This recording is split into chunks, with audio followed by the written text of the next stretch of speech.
Well,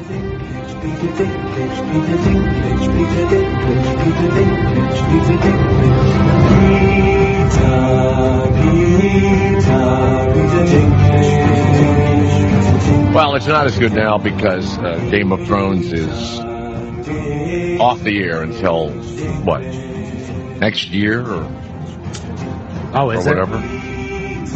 You know what's weird is that regular TV ought to do the same thing, but they don't. They got this from England. In England, you have a TV series. I mean, the funniest and the most incredible story, and he must be knocking on the door to $1 billion worth of, television, royalties coming in. Ricky Gervais only did The Office in England. I think he did 20 shows. Not even. I think it was 2 seasons of 6 episodes, and then he did like 2 specials. I think it's 14. He did 12 shows, 2 seasons of 6, and it's in every country of the world. And you guys liked it, but I thought the Steve Carell thing was just a regular sitcom. Yeah. And he gets paid residuals, royalties, all kinds of stuff. Curb Your Enthusiasm, is it coming back? It's been off the air for, what, year and a half? Year? At least, yeah. Yeah. It's wild. And then the network TV people, they go, gee, I wonder why we're losing audience. I wonder, because you can't do, hell, it was hard years ago. You can't do 22 shows a year. I mean, there were limited shows. And so you could do 5 years and get 100 shows, and it was pretty much over after that. And now they're still doing the 22 or whatever it is shows, and, they run out of gas. And there's other things for people, to watch and everything else. Are there still sweet? I don't know why they don't do the cable.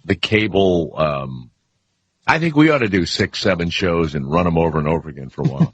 Well, we did that for a while. Can you imagine the hate that we get on the social media for that? We do best ofs if I'm not here or whatever, and most people don't know whether it's, they don't listen every second, I mean, I don't even. There was a guy here in Charlotte where I'm broadcasting from today, and I'll be in New York starting next week. And then if you're interested in seeing the play I'll be doing in New York at the New York Musical Festival, it's called Somewhere with You. And it'll open on the 8th of July. It's already sold out that night. And it'll continue until Sunday night, the 13th. And I believe we have 2 shows on the 13th. It'll run that entire week there in Times Square at, I forget the name of the theater, but you'll put it on your Facebook or something, Christina, somewhere with you and stuff, and I get you guys tickets and all that. Yes. Okay. Have you been running lines? Like, have you been practicing? Oh, yeah. Oh. Yeah, I haven't had rehearsal, but I've been practicing on my own and talking to everybody. I'll do costuming tomorrow, and then they've got me singing a little bit in the first act. I can't wait for this. I'm not a big singer, but they have me singing a song. And for those of you who don't know, it's the show is made up of music written by JT, my son. A lot of the hit records, but a lot of the stuff no one's ever heard that he had written. And it's a drama, and there's some comedy in it. And I play an evil, not a nice. I play 3 parts, two not nice, and 1 okay person. 3 different people. I wonder if you'll be able to know which one is which.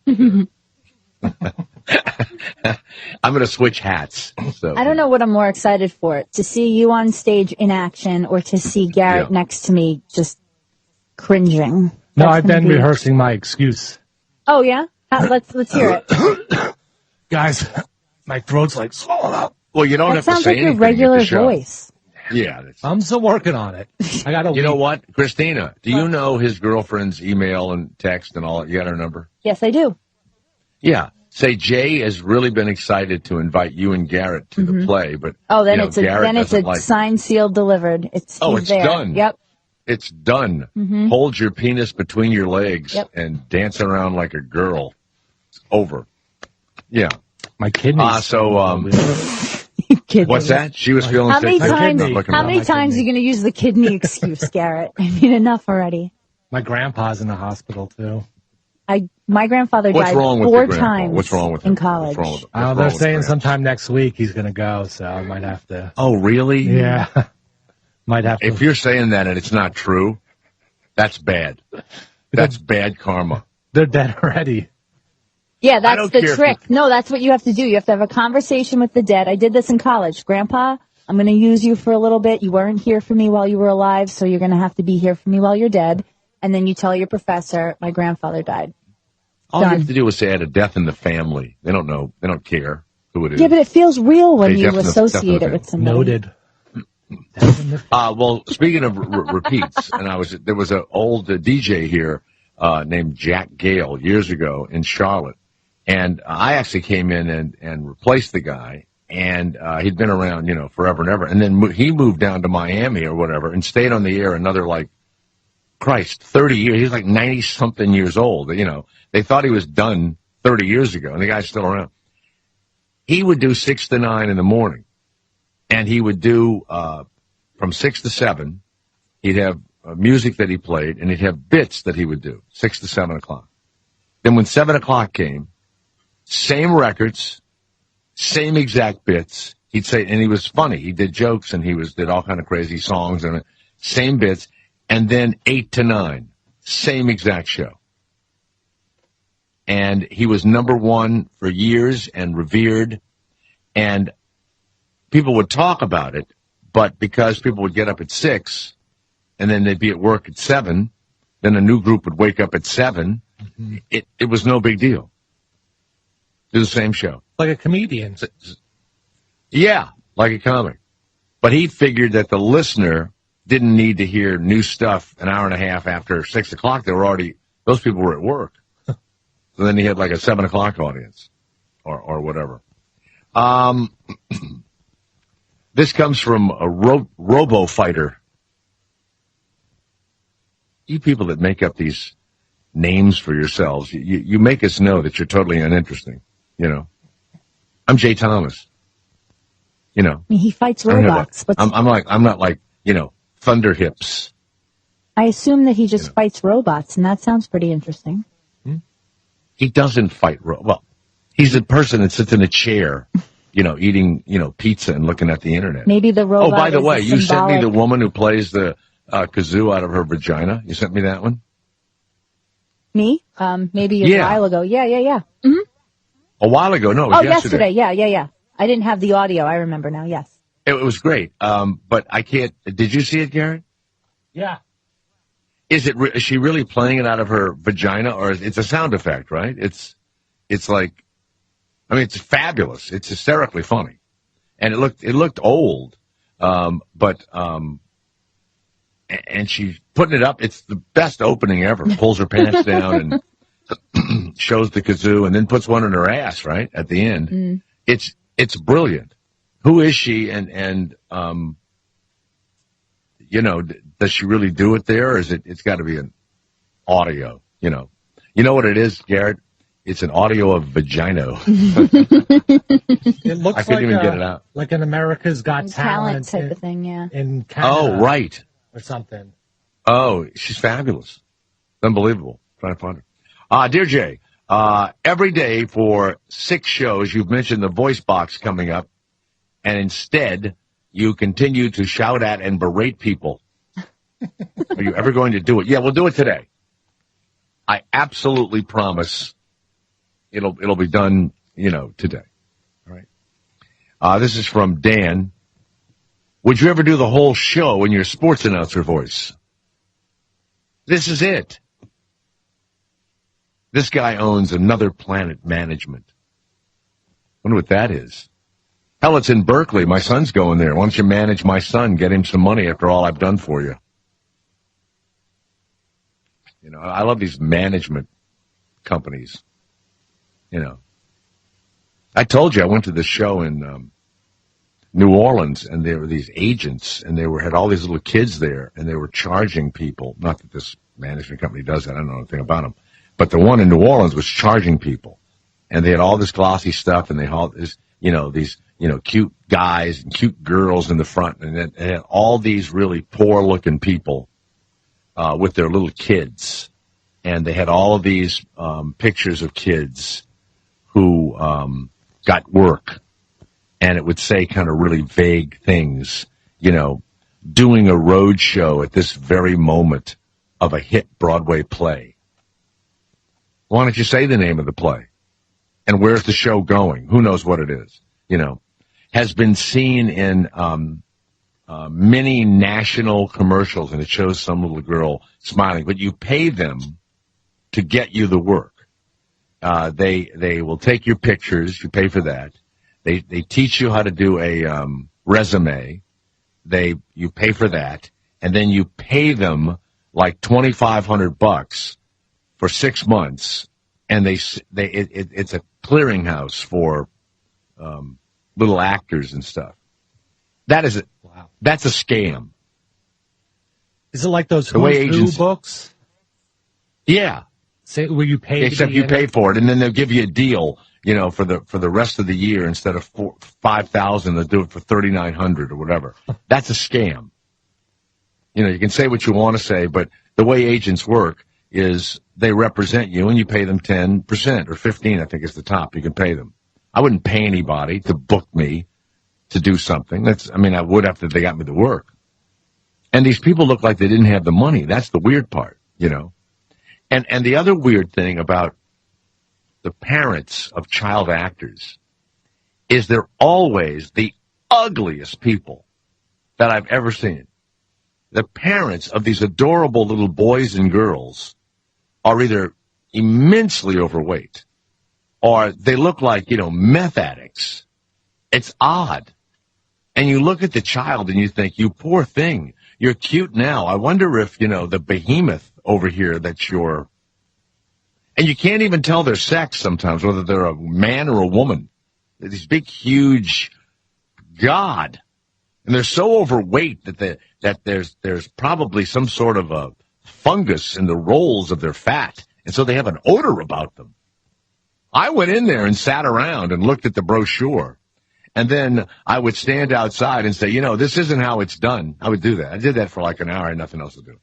This isn't how it's done. You're not supposed to pay them. And this woman says, oh, I was going to give it as a present to my granddaughter. You don't give your granddaughter a present of $2,500 for 6 months and think maybe because she sings and dances at the elementary school, she's going to make it to Hollywood. That doesn't happen. It doesn't happen. Agents, other actors, directors, casting directors, they all hate child actors, but they're necessary. And no actor ever wants their kids to act. Ever. And the parents are worse than than the kids. Now, who's the girl, whose mom was a porn star, Garrett, and she was doing a show I was doing, and all the set guys made sure they got pictures of her mother naked and having sex with men, and they showed them to me. The little girl's name is Thora. Thora Birch. Is her mom an ex-porn actress? Let me double check. I believe so. Yeah, we better double check it. So she's a little girl now. She's 20-something years old, I'm sure, and she still works. I believe she was in American Beauty. Her name was actress. Carol Connors. The mother? Was she a porn actress? She is an American former pornography actress. She was sometimes credited as Carolyn May and Carol Kaiser. And her dad was a porno guy, too. Okay, so Thora Birch, who's an actress. And so I'm doing a show, and my wife at the time, Bess Armstrong was playing my wife, and she was pregnant in real life. And she has the kid, and then so now it's a show about a guy with a kid. And I wrote and stayed home or whatever, and I would have to go to mommy and me classes and all. And then my nieces and nephews would visit, and Thora Birch played my niece or my nephew, my niece. And so she comes over to the house, and of course they're bad or whatever, it's a sitcom. So I go backstage, and the set designer, or it's a union guy, it's not like the frou-frou guy that does the set, or the woman that does the the costuming. It's, guys that build a set, construction. Come here. Let me show you something. And the mother is hanging around there, and she's now overweight and not attractive at all, right? And they show me these pictures of this little girl's mother with the guy's, penis in her mouth and guys on top of her. And it was pretty horrifying, to be honest. I mean, I was shocked and I went, come on, that's not her mom. There's no internet. I couldn't check it. And they said, yeah, that's her mom. That's her mother. So, and they would do the same thing. The next time that bitch gives you some trouble, why don't you show her a couple of these pictures? Idiot. Yeah, that's what I do. I carry them with me. Oh, really? You give me some shit? Hey, is that you? Huh? Penis in your mouth? There you go. I'm sorry, but there are just certain jobs that not only can you never recover from doing them, the public and people like me will never allow you to recover. That's what I was saying yesterday when I put my robe on, my shunning robe, my shunning stick. Wait a minute, what did I have? Shunning I had robe. I had my shunning robe. What was this? Casting cane? My casting stick. Some guy wrote me and said, will you also use your cauldron of hatred? Yes, I'll do that too. A cauldron of hatred. He'll My do it shunning with robe his stick. and my casting stick as I throw you out. You were a porno actress, and these are the pictures. There they are. Oh, my God, that's right. Why don't we show these to your little girl? I've already seen them. I know all about my mom. She was a professional pornographic actress. Really? Disgusting. Who even knows if that was the sperm from the dad? Who knows? That's why they show all that stuff. Because, Christina, as you know, women are basically completely, unadulteratedly repulsed by a man's semen. Mm-hmm. Well, it's true. I know. What's that? Both of her parents were in Deep Throat. Oh, yeah. Is that how they met? Did they conceive her? We're not sure whether they actually met on the set or not. Well, not doing Deep Throat, they didn't conceive her that way, Christina. Well, no, obviously not. Nor did they conceive her while they were doing Butt Plug 7. All right? Wow, when she was doing sex scenes in movies, her dad insisted that he be there to watch. Get out of here. That's what it's saying. Thora Birch's granddad wanted to watch his daughter having sex. I got to take a drink of water. That is horrible. Not only insisted on being present on the closed set, but butted in and started directing the scene and gave Dean a thumbs up. Because she was having sex with some guy, Dean. I don't know.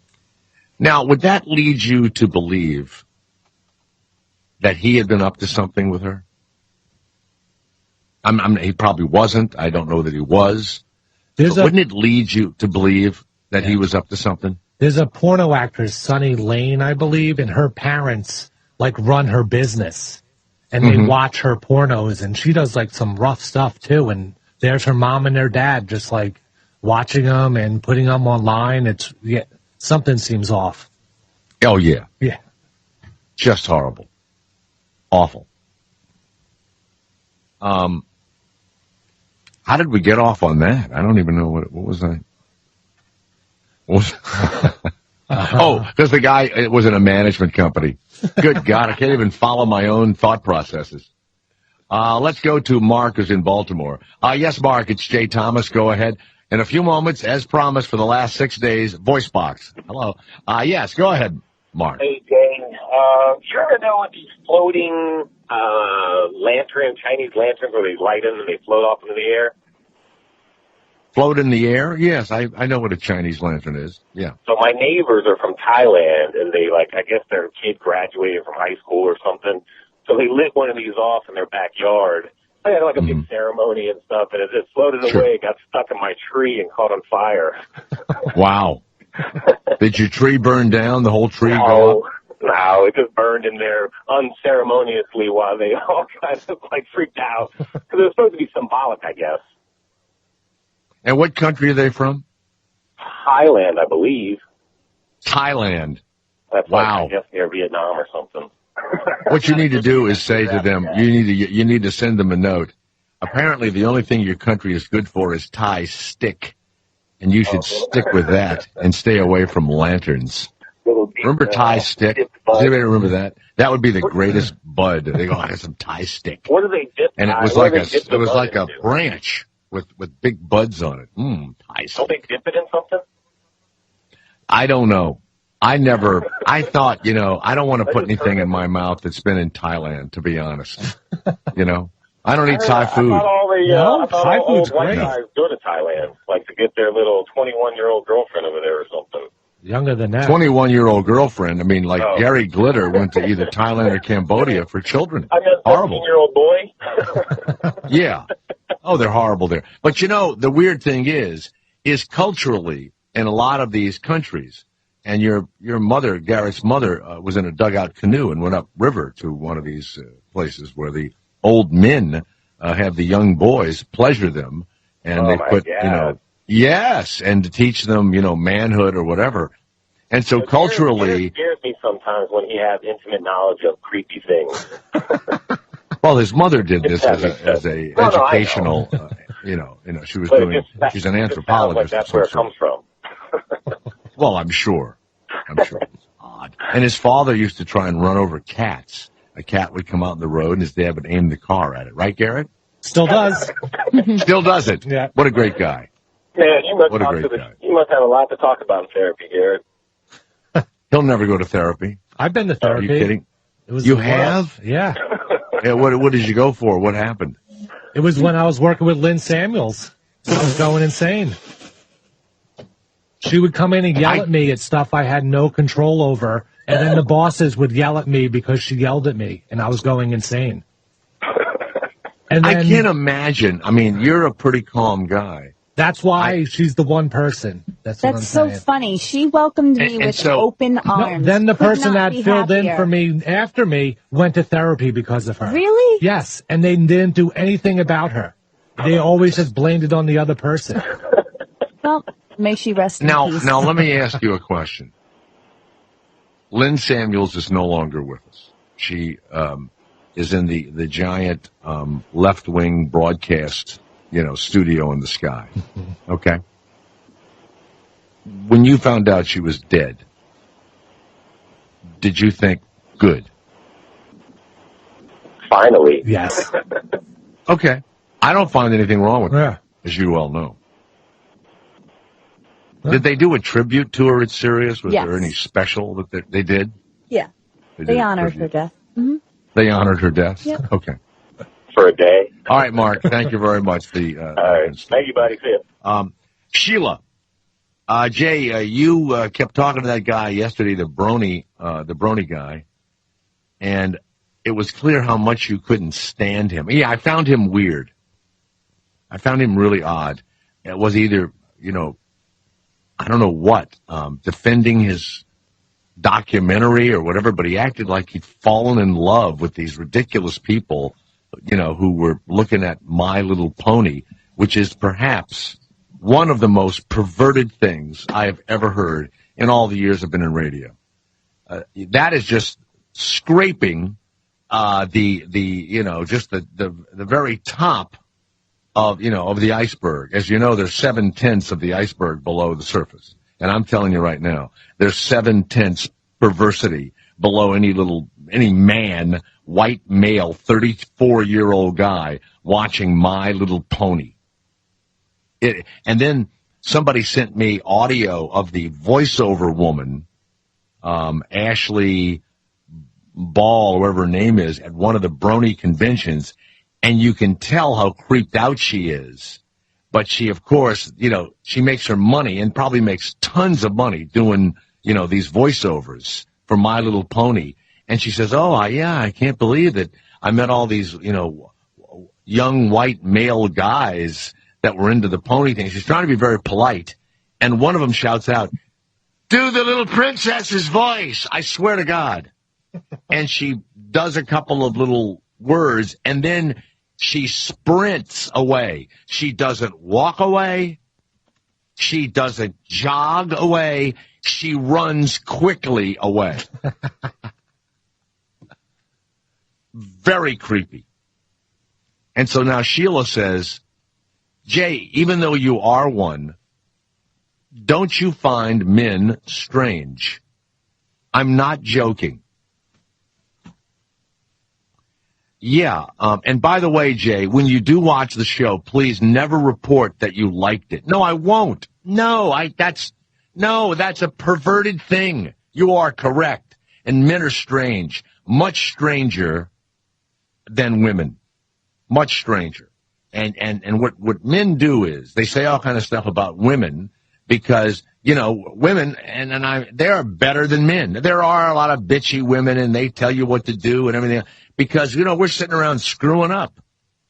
We're like the apes that just sit there with a straw and try and get the ants out of the anthill. You ever see this on, Nat Geo or one of the channels or whatever? And they eat the ants off of the straw. They do that for hours. Females don't do that. They might do it for a little while, but they go find something else to eat. But the male of the monkey, hours. Hours. That's like him playing a video game. He's getting an ant on a little stick, and then he's eating it. Yeah. And the male monkey licks his and others' red thing on their rear end much more than the female does. They're always licking themselves. Yeah, you look it up. Very odd. And it's creepy. And it's like, Comic-Con is creepy. And I know it's big. And men that read Archie comic books, and now Archie's going to die and become a vampire, and one of the Archies is gay, and there's 5 different Archies, and the way they explained it now is that they live in different realms. What is that? Parallel universe, kind of? Parallel universes. The Archies live in. And one of the Archies, he's married to both Veronica and the other one. He's got a multiple marriage. Jughead? No. The 2 women that were vying for his favors for Archie's. And Archie's an idiot. Complete zero. Right? He's not Ron Howard? Like Happy Days Ron Howard? Is that what he's modeled after or no? No, Archie, I think, comes from the 30s or the 40s. I mean, that comic book's been around forever. I mean, I don't even know people that watch comic books. I don't know. Do you think Melissa McCarthy has pretty much done the same character so many times that she's about to fall into the Jim Carrey, mold? Rude, crude. You know what I mean? Yeah, I mean, this movie, Tammy's doing well, though. Yeah, that's how people want to see her. What's wrong with keeping with the Tammy is this is the review. Tammy is slovenly, morbidly obese, and vulgar. Is that your review or a review you're reading? From the top of her home dye job mop to the bottom of her omnipresent Crocs. And she works at Topper Jack's, which is the bottom of the ladder of American fast food places. During the film, she stuffs her face with Doritos. She runs her ancient Toyota into a deer. She's late for work, and she gets fired. She's profane, and she's gross. Oh, man. And I think her husband is a part of the cast. Yeah. He wrote directed the movie, it. yeah. Or Ben Falcone, yeah, that's her husband. And he played a air marshal in Bridesmaids, which was good. I mean, if that description, though, if that was a Chris Farley movie, it would be the same description, and that he always did good movies. He was the same person in every single movie. He made an exit before he could, be ruined. He made an exit. Yeah, he died. To something? No, I'm just saying that he's dead, but he would have gotten old too, I saw him at the Aspen Comedy Festival when he was completely out of hand, very very close to when he finally, died of an overdose or whatever. And his brother was there, and his mom and dad were there, and they all left the festival. Were they fat? No, his brother works and was a comic or an actor or whatever. His brother was, I think I might have interviewed him a couple of times, and his brother kind of tried to have a career. And no, a big guy, but not, I wouldn't say he was fat. Attention, Fort Myers, Florida. There are as many as 200 endangered Florida panthers roaming in the wild, and state wildlife officials are now exploring programs because they're endangered. This is it. There are going to be no more panthers. And they have a program now that will encourage private homeowners to welcome the big cats onto their property. Are you kidding? Why don't you just put a sign up, "Eat my poodle"? It's ridiculous. Welcome Panthers, It is a hockey team. Well, it's the football team in Charlotte. That's true. A group that advocates for gun control said that in Hawaii, the death rate, because they have one of the strictest gun controls in the world, or in the United States anyway, it's 3.5 per 100,000. 3.5. Whereas in Louisiana, it's like, 200 per 100,000. Isn't that unbelievable? And they keep saying, well, these places that have guns are safer. No, they're not. No, they're not. What's good about Hawaii, though, it's hard to get guns in there because it's an island. I always thought Chicago had the strictest gun laws, and they're the... Oh, they have people killing each other left and right over there, too. Unbelievable. Yeah. The other thing is, that the states that have the strictest, abortion rates and everything else, they have the highest teen pregnancies, like Mississippi, Arkansas, Alabama, and all that kind of stuff, By the way, Christina, what does that morning after pill do? Does it make you sick? Does it make you bleed? How does that work? Does it work? Have you ever taken it? I know it's personal to ask you. Back in college. When you were in love with someone and you were making love, and you thought someone? Perhaps. Back in college, we had a nursing student on our floor, and she used to hand out the morning after pill like it was candy. So I don't know if I actually killed anything, but I just took it just to be safe, and it's not fun at all. It made me you're sick. Killing the sperm is all. Yeah, you're not killing a baby. Yeah. Well, you're just a sperm murderer. I don't know if I was successful and, Doesn't it give you a false period? So you bleed from comes it. Out. Yeah, you bleed from it. Wow. Mm-hmm. Yeah. Really? Mm-hmm. You feel really fatigued. It's not a sperm killer. It's like a egg get-ritter. Yeah. You shed your linings from it, yes. Is that what it does? Yeah. Wow. They ought to give men something that kills their sperm without a vasectomy. You take a pill like a Viagra or a Cialis, and you take a sperm killer. You're like, a young guy, your sperm is vibrant. You take a sperm killer, and then you screw, and you don't have to worry about it, and the sperm is dead for 24 hours.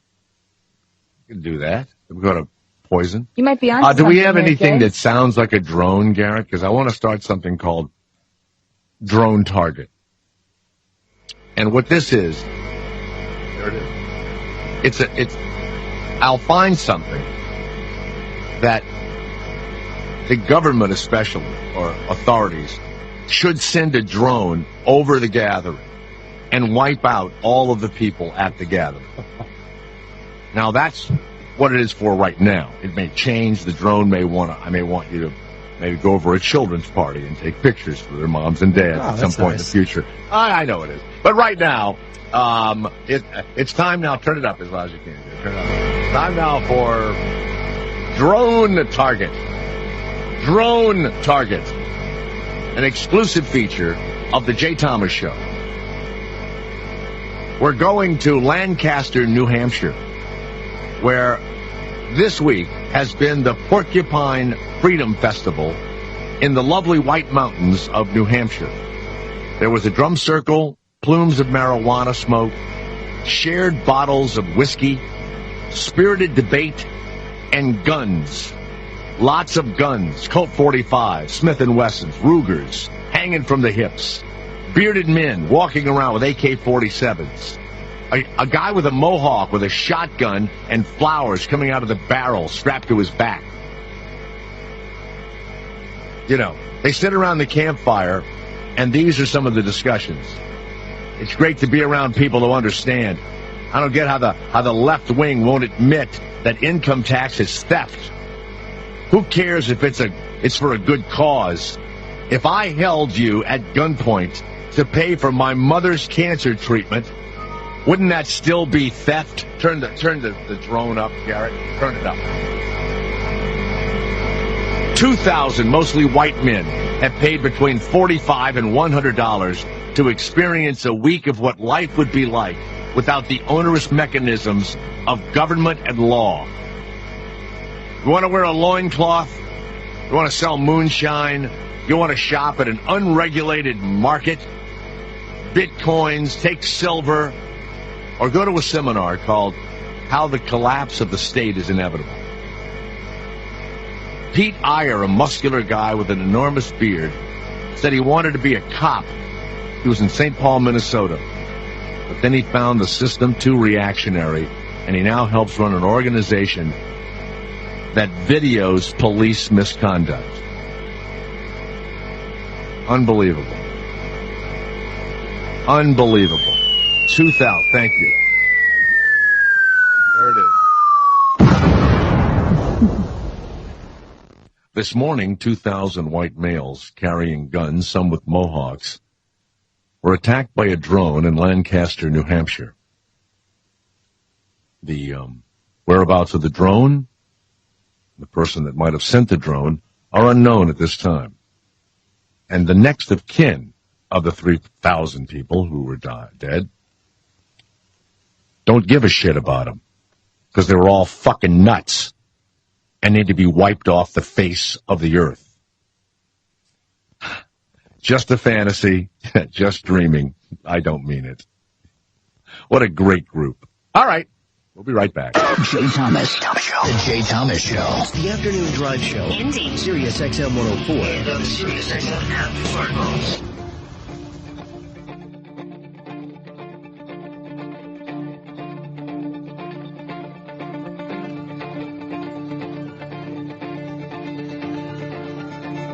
God have mercy on my enemies, because I sure as hell won't.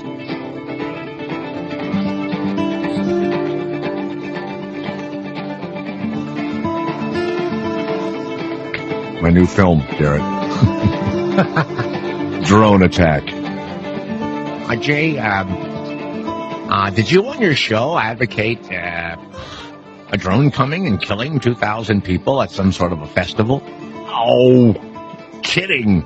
Theater of the mind. Really? And did you say 3,000 at one point? Even though, would you want another 1,000 to come in there and get killed? Oh, I just, fooling around a little bit. You can't have a drone that can kill that many people. Do you? Do we? Yet. They're carrying guns. They're stoned. They're drunk. I mean, it goes again, and it's about it's about freedom. What's funny is, and I was discussing this last night with some people, the founding fathers ran the thing by themselves. They were either land owners or wealthy men or certainly intellectuals, and they elected the Senate themselves, and then they let the population elect like the House of Representatives or whatever, which has always been weaker than the Senate. The Senate was kind of the House of Lords, and then the representatives are like the House of commoners or whatever. I mean, the last thing I would want are any of my neighbors or any of these people that I see during the day to ever make a decision for themselves. I mean, how about let them just drive any way they want to drive? There are people that want to do that. Just, fucking let them drive. Let them all carry guns. Are you kidding? Here's how it is. And let's talk about capitalism for a second. Capitalism, by its very nature, is the opposite of democracy. Capitalism is perhaps the most discriminatory event we have in our lives. I got a bunch of money and you don't. That's really what capitalism is. What democracy allows you to do is, maybe you might get a chance to make a bunch of money. That's about it. But the reality is the people that make tons of money and work their way up in the top, remember, it's 1%.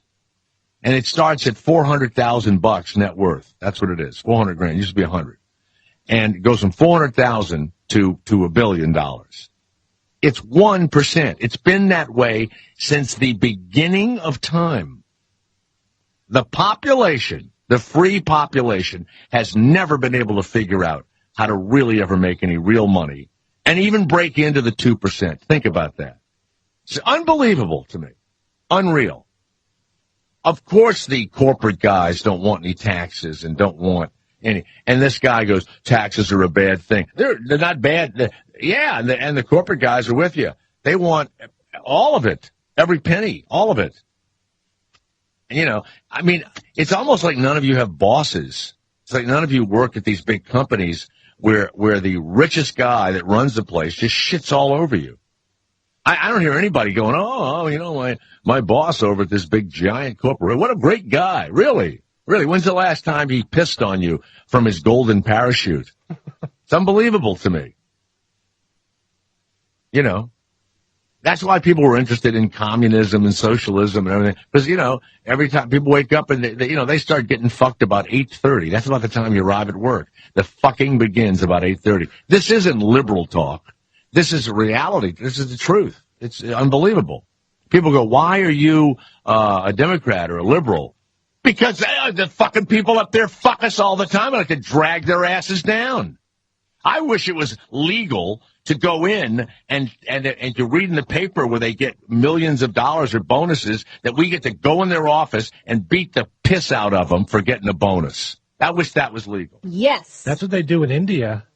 If a CEO is caught robbing or taking too much. No, not robbing. I'm talking about being paid that's what I mean, legitimate, bonus of a ridiculous amount of money.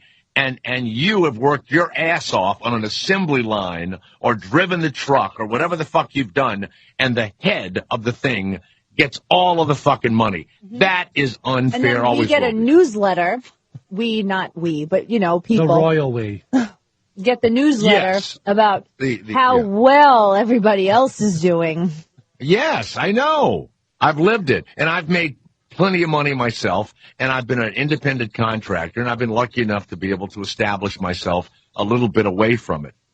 But listen, general managers of radio stations and people that run studios and people that run record companies and everything else, they generally have a hatred for talent. They hate having to deal with them. They're nuts. They do something that the general manager or the whatever, can't do, and it pisses them off. It would piss me off too. If I was a talentless fucking asshole and I was running something and I had to deal with, people that had talent, it's weird. It is. And agents say horrible shit about actors. Horrible. What idiots they are, Do you know about this movie, Snowpiercer, that's out now? No, what is that? It's this sci-fi movie. Hold with me for a second. Global warming hits, and the Earth knew it was coming, so they built a train track around the world, and the only people who survive live in this train. And the further in front of the train you are, the better off and richer you are. And it's all about the people in the back fighting their way through the train to get to the 1% in the front and take it over. I'll see it twice. Yes, I'm so excited to see it too. Yeah. It sounds amazing. No, and I've always felt that if and this has happened to me. I mean, my salary had been put in the paper here in Charlotte. Let's say I made, I don't know, a couple $100,000 or whatever it was. And the number would be, because, it was I don't know what, a public company or some shit. I mean, and anybody's salary can be put in the paper. I couldn't come to work the next day after somebody reads I made a new 5-year deal for $200,000 or $300,000 a year in Charlotte, North Carolina, or $1 million a year or something in L.A. I couldn't come to work the next day and not have a meeting and say, look, you've really helped me do this, and here's some money. I mean, I don't know how you just walk down the hall. Nobody ever goes, hey, Pete, I heard you made another $6 million last year. Congratulations. No one ever congratulates, the head fucks that, gets them. I don't get it. Never will. And when you read that, George Clooney is getting $50 million for a movie, and I know people that are negotiating and to do a part in the movie, and they want like $4,000, but they won't hire them for $4,000. They'll only give them, this is true, $3,700. I swear to God. I mean, I know this. I wonder, could somebody clue fucking George Clooney in that they're holding up people for $300-$400 down below? Yeah, it's weird. Did you see that thing about reality TV workers? Yeah, it's all written, and they want to be a part of the Writers Guild. Absolutely. That fight's been going on for years. It is stone written. They write all that shit for the Duck Dynasty, all that shit for the, the ghost fucking shows and all that. It's all written. Be in a union, and they don't get paid overtime, and then they resell or syndicate the show, and they don't get any part of the profits of that. It's so fucked up. When I work, when you work on the cable, you don't have any of the residuals or anything.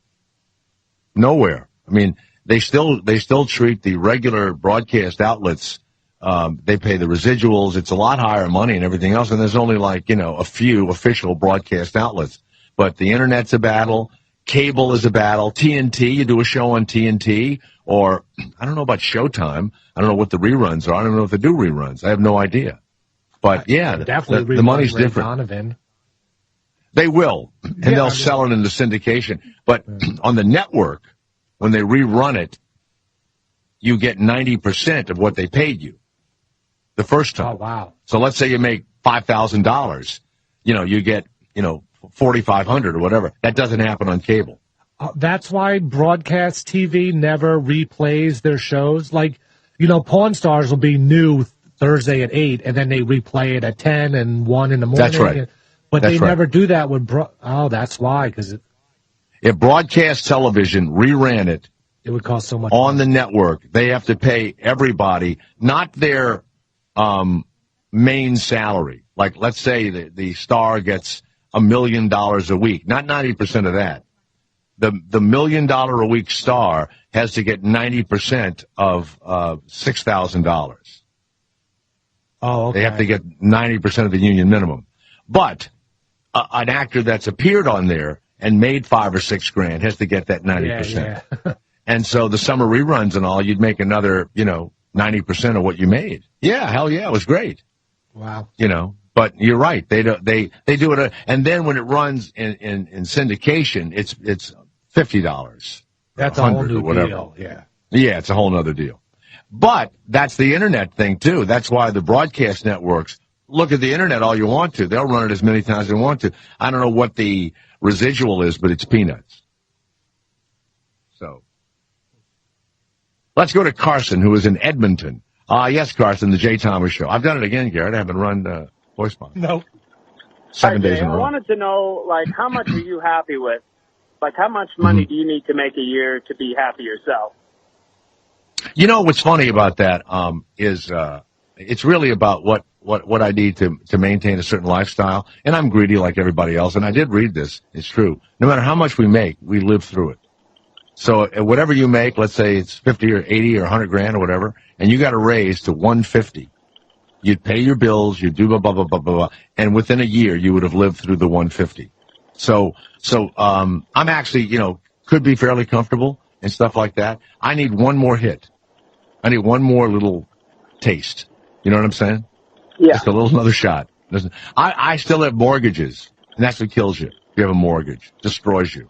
It's the destruction of the, and I got caught in the subprime thing and, just paid interest only. I got caught up in that like everybody else because the banks would loan me whatever I wanted on my signature.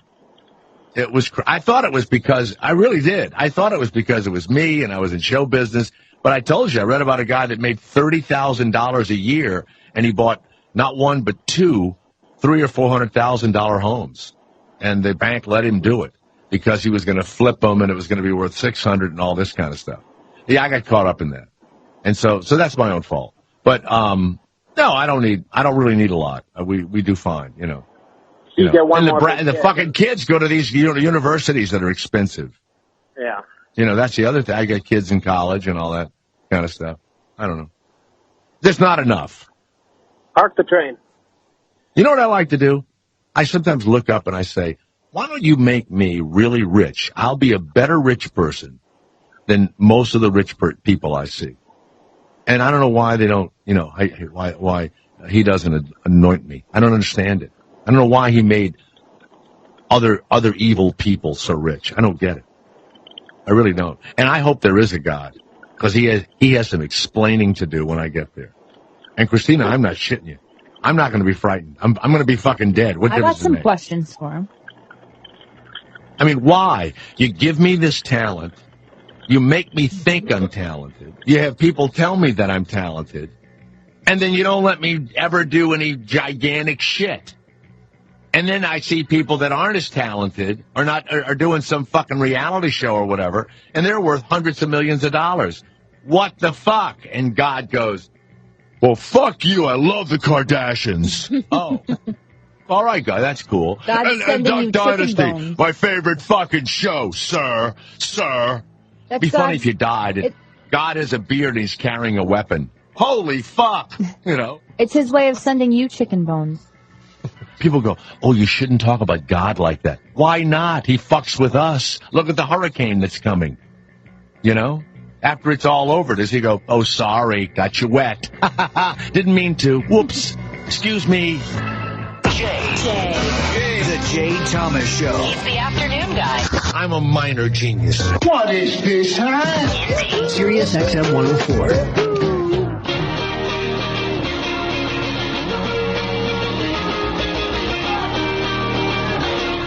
All right.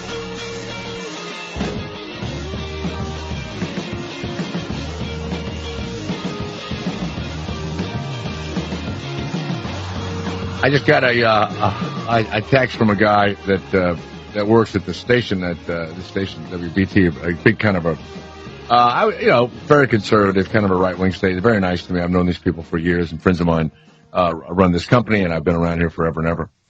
He said, "Oh, I listened to your show today, and I enjoyed it, and I'm ashamed."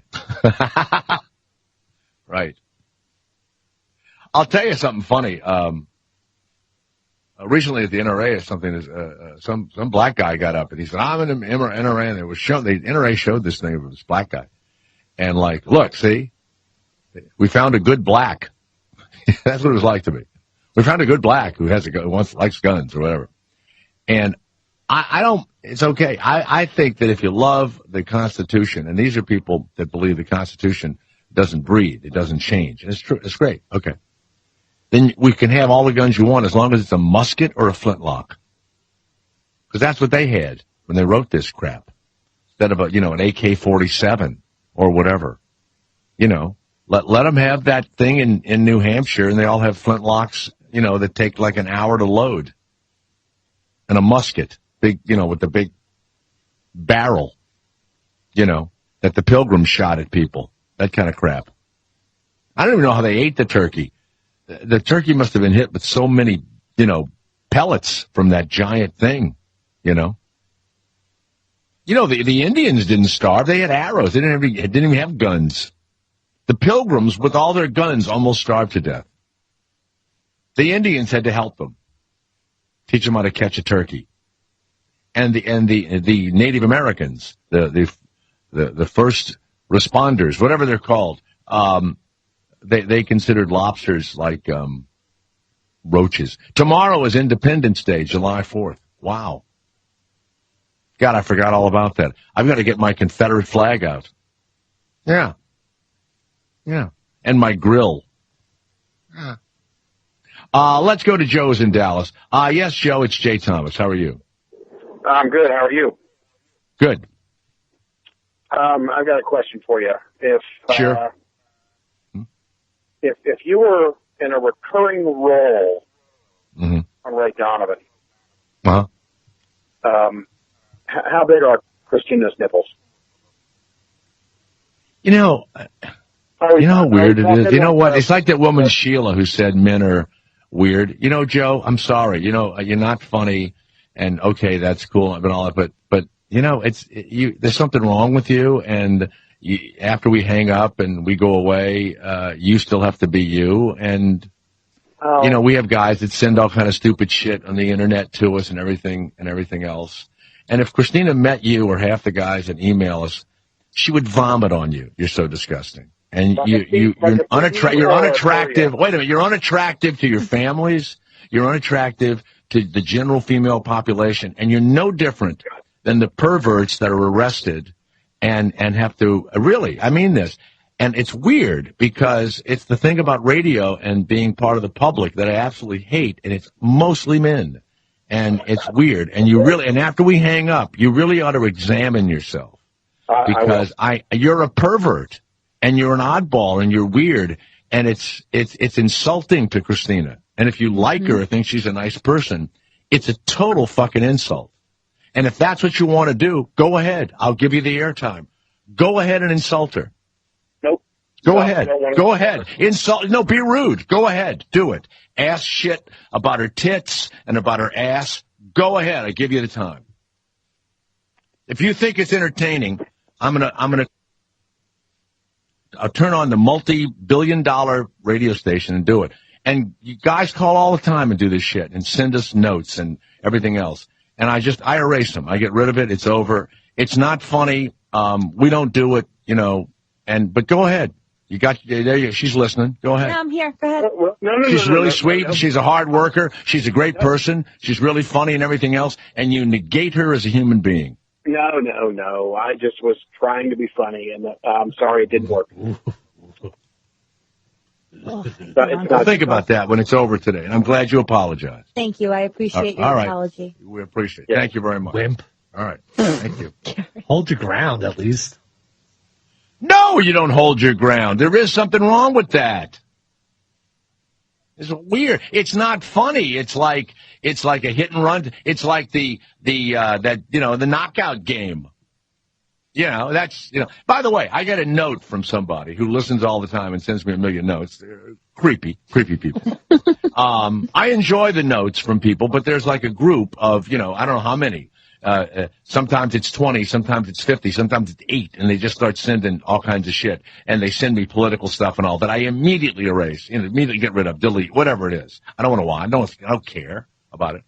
And so, they go, hey, you told the story the other day, which is true, about two kids who tried to, hit a guy, and do the knockout thing. And they got him, and the guy was an older guy, and I don't know how big or little he was or whatever, but these two kids decided he should be a target, and they tried to do the knockout game where they hit you as hard as you can, and one videos it, and you try and knock the person out or kill them with one punch.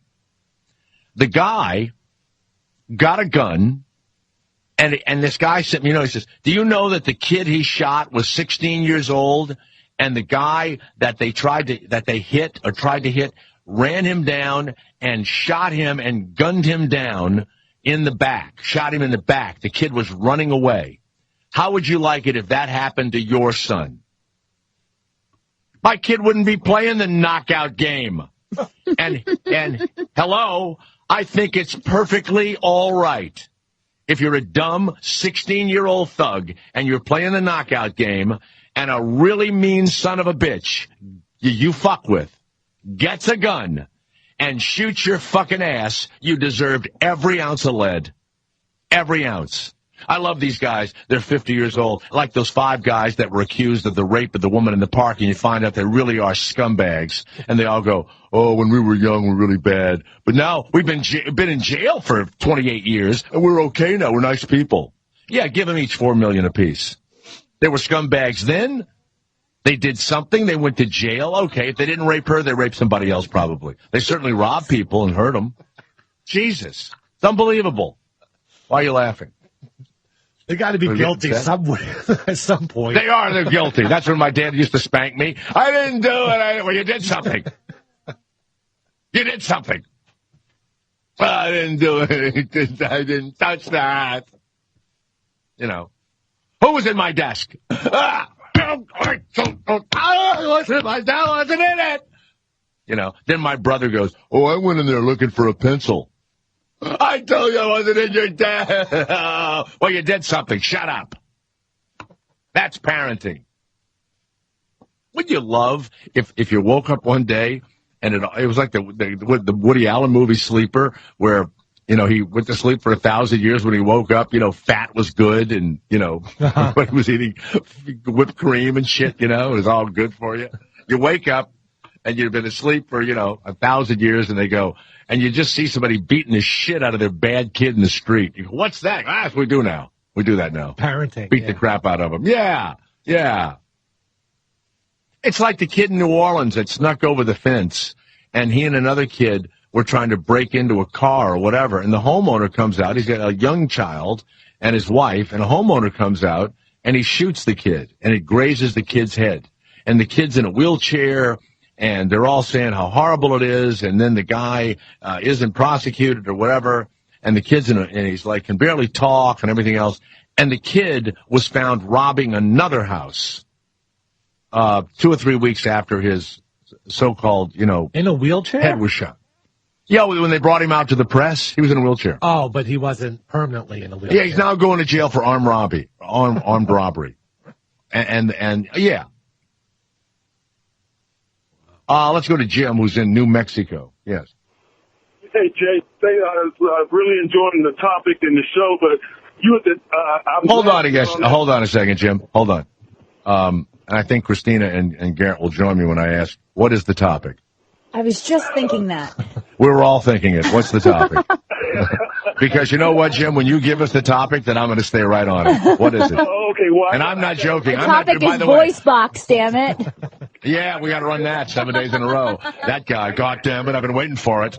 Yeah, sure. Go ahead, Jim. I got a good one. I'm glad you got on that guy that called and, you know, guys like that make inappropriate comments towards Christina. The one thing that really shocks me is you got a lot of guys that call this show that are truck drivers. I'm a driver myself. Oh, tons. How would you like to see a guy that's 55 years old and tells you he's walking around with a 19-year-old girl from the Philippines, and you're like, who's that? Oh, that's my wife. And your first thing comes. Well, you know what? I have to tell you, I see that a lot, and I'll tell you where I see it a lot.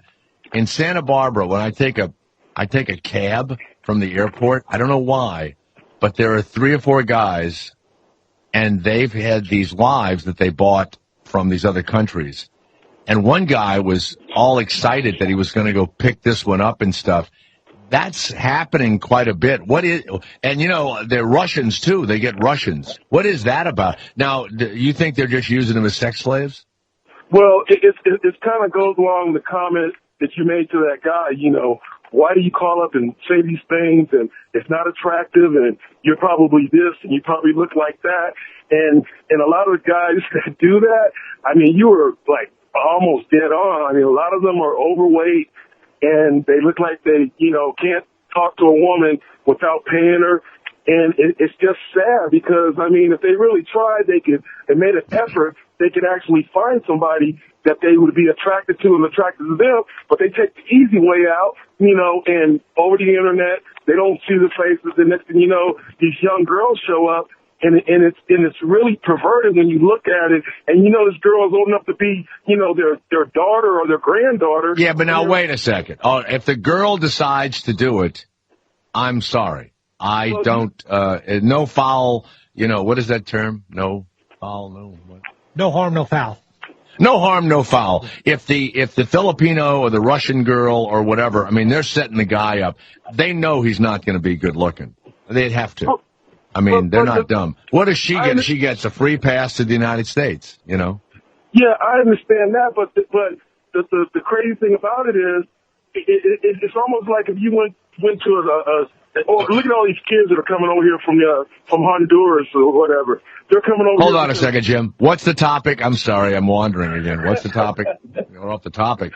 What you're saying is there are a lot of odd people in the trucking industry, and they do odd things, and they buy women from overseas, and it seems to, in your opinion, attract a lot of perverted individuals, or perhaps the business itself, because there is monotony in it. There is, eating of not healthy foods leads to a lot of perversion, is what you're saying. Well, I mean, it's like, they're taking advantage of the women. Is that the topic? Is that the topic we're dealing with? I'm just trying to get to the topic. That's all. Yeah, that's the topic. They're taking advantage of. All right, I don't know enough about it. But I do know this: you guys work your asses off. We couldn't do it without you. And yeah, it's rough. It is a tough one. It is. And I look at cops. I look at cops and firemen. I go, what are you thinking? I'm going. Are you? I'm not. You know what? Because most of the guys that call here, and I learned this from working here, and I'm not bullshitting you, and I think Christina and Garrett will say the same thing. You're pretty aware. You listen to, talk radio constantly because you're in the thing. And there's a few that act like that other guy. And he was nice enough to apologize and everything else. But if you like somebody, which I know they do, why be rude to her? That's all. And why do stuff to a woman because women have done things to you? Now, can I be honest about myself, personally? When I'm in my car walking down the street, I say horrible things to myself about people, especially to women and stuff. I say horrible shit. And I have a whole life that is filled with anger and, the cauldron of hatred and all of that. I do. And I do a little bit of it on the air, but generally I do it privately. That's all. I do it privately. Yeah, it sounds like you need a hug from Christina. No, I don't need a hug from anybody. But you know what? You see somebody that wouldn't want anything to do with you. Either you're too old or you're not attractive or whatever, and I'll be, sitting on a restaurant or in my car or whatever, and I see the person, and I go, they'll walk in front of me, and I go, you think you're so fucking good, don't you? Huh? You think you're so good. I understand. Teach you a lesson you would never forget. And then I go up, and then I eat my sandwich. I have a mental, but I wouldn't call up a radio station and do it or condemn all women. I wouldn't do that. But in the back of your mind, you just want to tell the girl to get rid of him. You're just as bad as that other idiot. Get rid of this idiot. That's a fucking idiot. This guy's terrible. He's not even rude, and he's an idiot. People just need to say, get rid of him. Yeah, I don't know what that is. It's like an itch in their brain that they have to say. I know. Yeah, it's fun. Let's go to Michael of Arkansas. Michael of Arkansas, who I gave advice a while back, and Michael is calling back to tell me how the advice went. Michael, why don't you, even though Garrett and Christina and I couldn't forget the advice, we want you to recap the advice that I gave you. It was simple. You said perhaps I could lose some weight if I started drinking vinegar. White vinegar. Wait a second. I didn't tell you to drink white vinegar, did I? I told you to go online. No, I didn't. You know what? If you die or something happens to you, you start, No, nothing bad has happened. Hold on a second. I told you to go online and find the white vinegar diet and see if it might work for you. I did not endorse it as something you should do. I'm sorry. I didn't do it. Oh.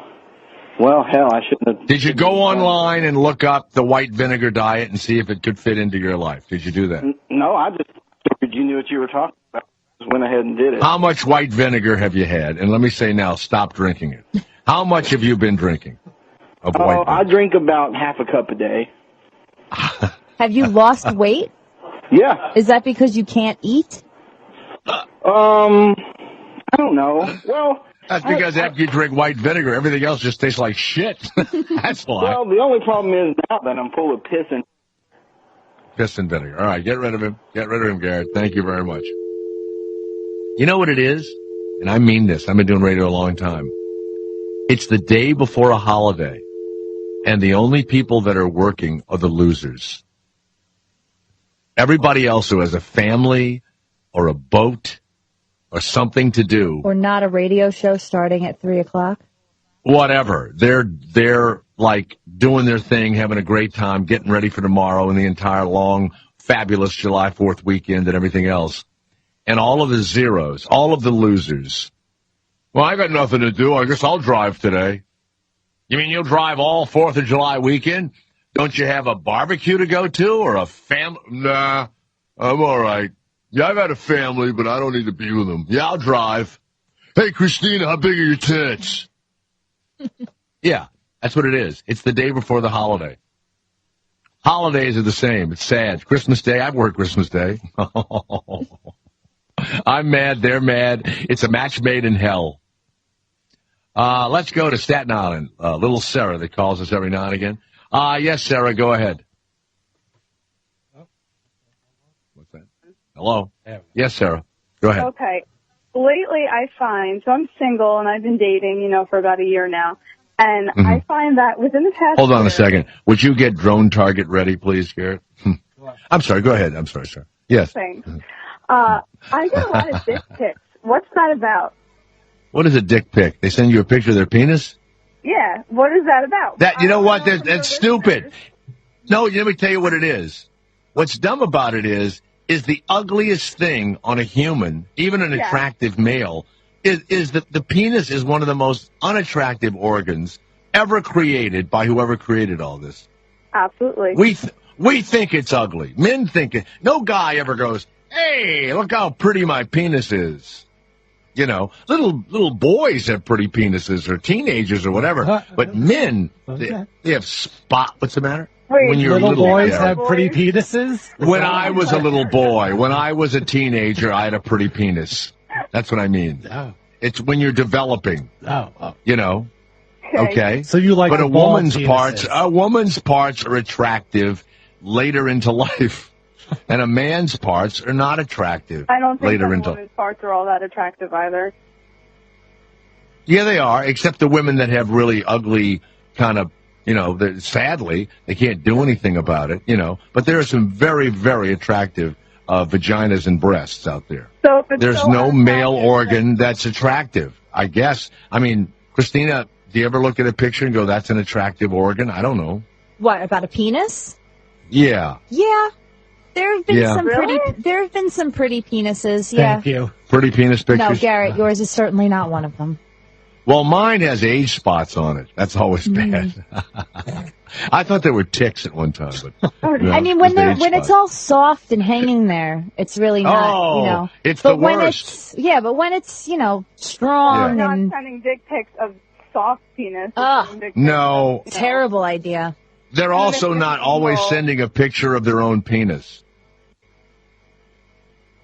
I'm baffled by this. Like why? Now, is it guys you know? Is it guys you know? It's because no, these are guys that I've either met somewhere and gave my phone number to, or talked to a little bit online pre-date, and then gave my phone number to. You're kidding.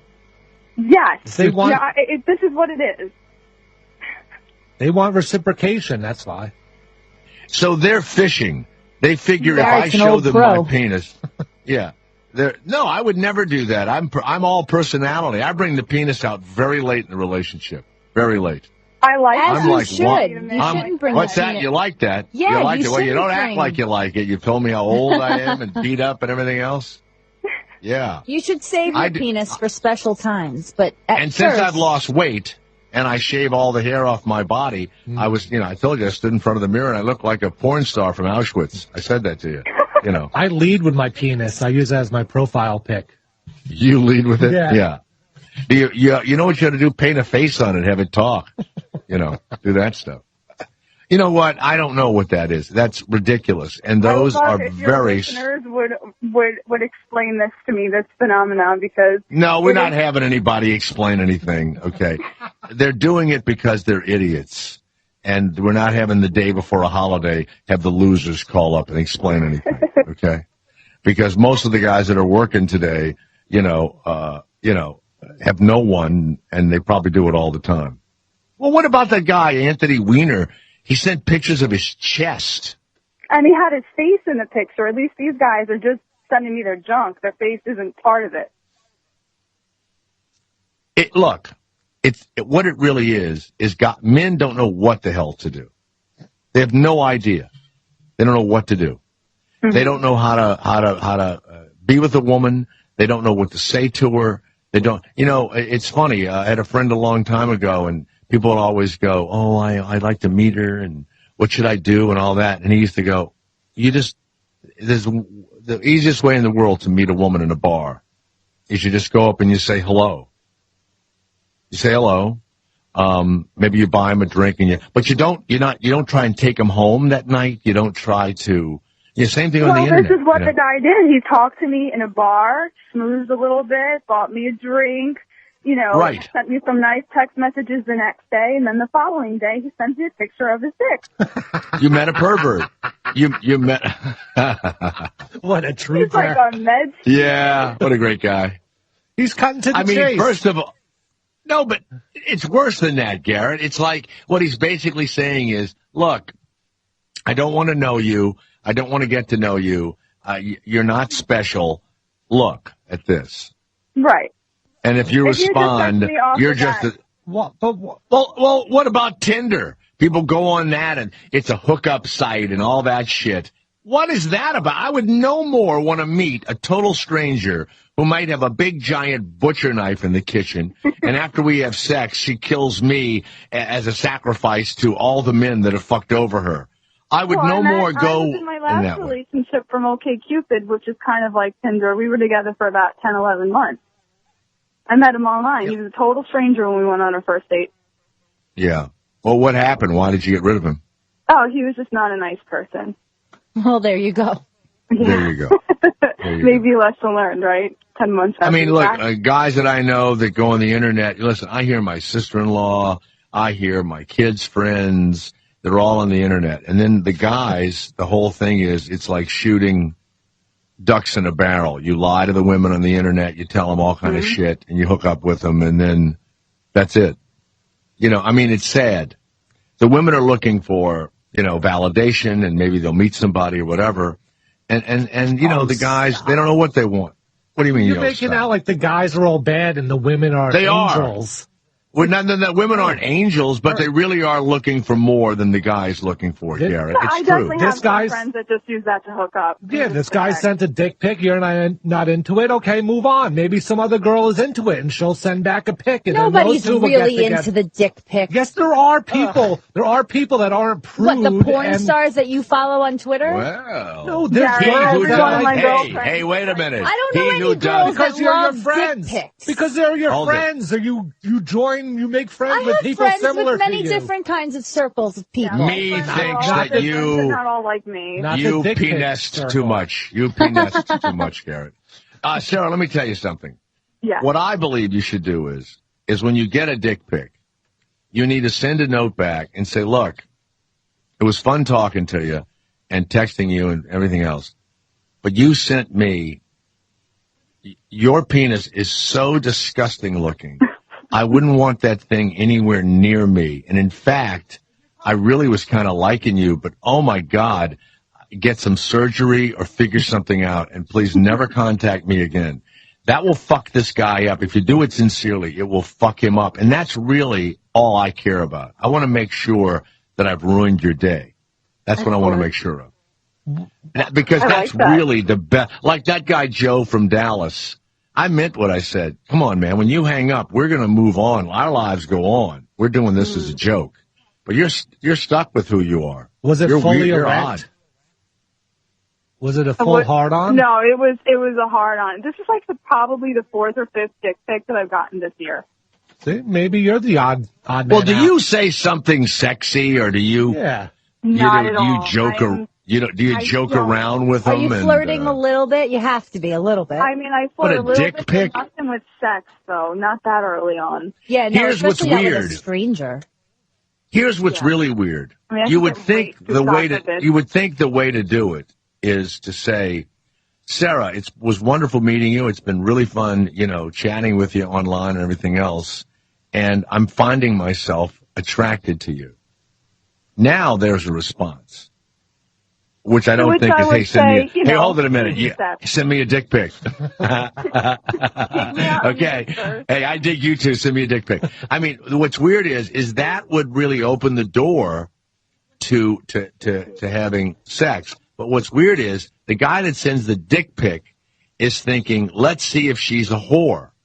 Right. And that's what's weird. That's so weird. Why not just say, and you don't have to stay with her, but make it pleasant. You know, you're really a nice person, and they're afraid that you're going to think that you want a relationship, so they can't say anything. I'm generalizing here, like very deeply generalizing. Staten Island girls are kind of a little slutty and cunty. Like they're not the nicest girls. You're not generalizing. That's proven fact. Documented. That's documented. Oh yeah, that's right. That all those shows, it's right? a law of science, I think. I mean, chewing and popping gum by rotten women was invented in Staten Island. I mean, they chew gum while they're jerking you off. I'm not joking. I don't know that, so I can't. I actually went out with a girl in Staten Island. She took the gum out of her mouth, put it behind her ear, went down on me, and then continued chewing after fruition. Oh, yeah, it happened. Documented, Garrett. All right. Let's go to, hold on, stay right. Let's go to Brian of Pittsburgh. Brian, do you have an answer for poor Sarah? It's rude. It's sad. And it's because I think men, don't know how to communicate. So what would your response be to the dick pic controversy, Brian? Not that I would do it, but I think that if they had a good time and they were texting back and forth, the guy obviously thought something more was going on. So he sent her a dick pic, hoping that he would get pics back from her. You know what I think would be funny? Conversation about sex with him whatsoever prior to the dick pic. You should send him back pictures, though, not of you, obviously. No. Wait a minute. Sarah, you need a picture of a woman's body that you Photoshop that has a big, giant schlong that looks like it's a woman with a big penis. Oh, like a transcendental. Whatever. And you should send it back to the dick pic guys and go, look, I don't go out with guys whose penises are smaller than mine. You like that one, Brian? I like that a lot, Sarah. You should take that advice. That's a good one, huh, Brian? That's what I do for a living, Brian. I think of things. I think of shit for a living. Imagine. That's great advice. All right, Sarah Staten Island. Thank you. I'm going to send you a picture of my pinky. I want to see those liver spots all over your dick. Send it away. Let me see. Hold it. I wrote your phone number down a long time ago. I have her phone number written down somewhere. I'll call you. I'll call you. All right. See you later. Bye. All right. Man. Has anyone ever done that to you, Christina? What, a dick pic? Yeah. I haven't got any dick pics, no. No, that you wouldn't. Yeah. I think you probably pick better guys than that. Well, that's debatable, but I think everybody's just afraid I would accidentally post it somewhere. I think, Garrett, if you get dick pics from guys, it's because you pick guys that we would all know would do that, but you don't, there's something missing in you. Something missing. Well, the internet's a place normally, unless you pay for a service to just hook up. And these sites that she's on, like OkCupid and Tinder's, those are all free sites. So those are all hookup sites. Uh-huh. I don't know if you get dick pics from something that you have to pay for. I mean, you might, but that might be like on request only. Before we talk to Stoner Ken and have our voice box, let's go to Tom of St. Louis. Yes, Tom. What did you call about? Well, I wanted to go ahead and talk about that girl that said that she has a lot of dick pics sent to her and stuff like that. Well, obviously, she's on the internet trying to do internet dating or whatever she's trying to do, and she's... No, she meets the guys in a bar. All right, so she takes it as far as giving the guy's number, so she's obviously interested in him, so why is she complaining? Exactly. Because a dick pic is not what they're... Good God. It's not what they're interested in, and you know that. You all know that. You don't know that. Some girls are interested in it. You do know that, Garrett. She's not, so move on. Okay, but the very chemistry of women versus men, you know that now. That's not true. There are many women out there who get off on dick pics or like to have sex. They just want to show it to their friends and laugh about it. Oh, yes, exactly. How many times does a girl send a naked picture to a guy? So don't sit there and on the radio and say that all these guys are sending you dick pics. Every time I meet a girl, I don't even ask for a naked picture. They start sending me naked pictures of themselves too. Those are men that you're talking to. Where are you? Yeah, where are you meeting women that send you naked pictures? All the time. Happens all the time, you old fogies. That's what people do nowadays. It happens all the time because Christina's correct. They're fake. Yeah, they're not real people. Not. Real people are sending naked pictures of themselves all the time. Tom, you're probably talking to a sergeant with the St. Louis Police Department No, you're probably talking to a sergeant from the police department who's trolling trying to find pedophiles. All right, I'll see you later. Let's go to Stoner Ken. Good God Almighty. What's up? All right. And we're back. Feels good to be back. Welcome. How you doing? Stoner, isn't it weird, isn't it, how the world changed while you were getting loaded? The dick pics, and I mean, can you imagine taking a picture of your penis and sending it to someone? Can you imagine? Well, first off, you know, I'm in my mid-60s, and, you know, that was only losers did that kind of shit when it first started out, you know? Yeah, I think it's still losers. I think it's still losers. And that kind of crap, you know. Yeah. So, anyway, well, what tunes do you have going today? What sort of tunes are we listening to in the background? I don't know. I have to pull this down, and this is a Phantogram. I don't know. I will go to something else. Drugstore. Okay. Anyway, how about giving me about 20 minutes every day, and I'll just play music for you? Yeah, that's called a music channel, and that's yeah, we have about 100 of those already. But you'd be good I'd love to hear you as a jock on one of what channel would he fit on, Jared or Christina? Jam on. Stoner. Jam on? I got or chill. Independent. Chill would be good for you. Chill would. I would hire you. I'm not joking. I'm not even kidding. Coffee I would house? hire you in a minute. Yeah. Not coffee not house. No, not coffee house. No? No. It's not coffee I would hire you in a minute. Yeah. I would bring you on. Yeah. Okay. I'd have the Today Show and then Stoner Ken. I'd be on the same channel. Maybe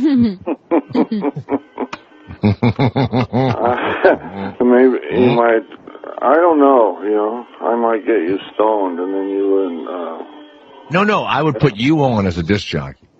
Yeah, and I would have you, right. and you'd have a producer, and you'd talk about the music, and then you'd play it, and you'd be completely stoned.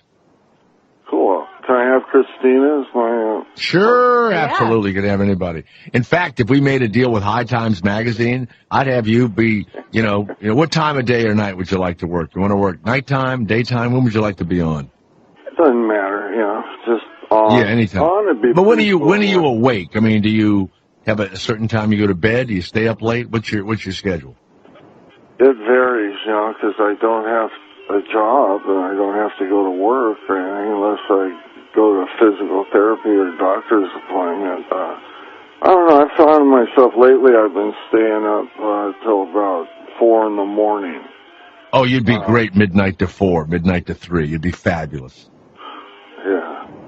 Well, I don't think I don't like my voice, and I don't think. Oh, is that now you're getting your voice is just fine. You don't have to worry. Is it? Okay. That's good. I was getting the feeling. Can you turn the music up for just a moment so we could hear some of the tunes you'd be playing? Just can you turn the volume up? Just turn it up. I'm up to 10,600 now, and this is Drugstore, so I'll just hit it. It's all on random play. So next is Johnny Cash, Heart of Gold. God damn it! I'd listen to this guy all night. And then all night. Yeah. Moby doing something, and then I got Terry. Well, you know, fuck, you don't want to hear all this shit. I don't want to hear all that shit. You're right. Thank you. So anyway, I guess that's it, huh? Yeah, that's it. Ball game happened. You were happy. Right, well, all right, Ken. To you. It sure was. Stoner Ken. Yeah. Now wait a minute. Am I a weirdo that listens to your station?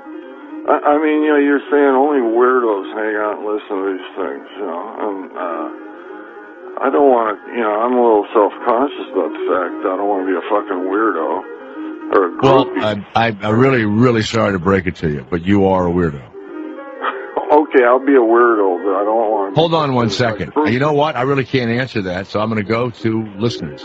Let's go to Roy of Michigan. Roy, would you say Stoner Ken is a weirdo? Roy? Oh, yeah, I'm here. Hi. Yeah, would you say Stoner Ken is a weirdo? No, he's just a guy that is relaxed and enjoying life. Relaxed and enjoying life. That's right.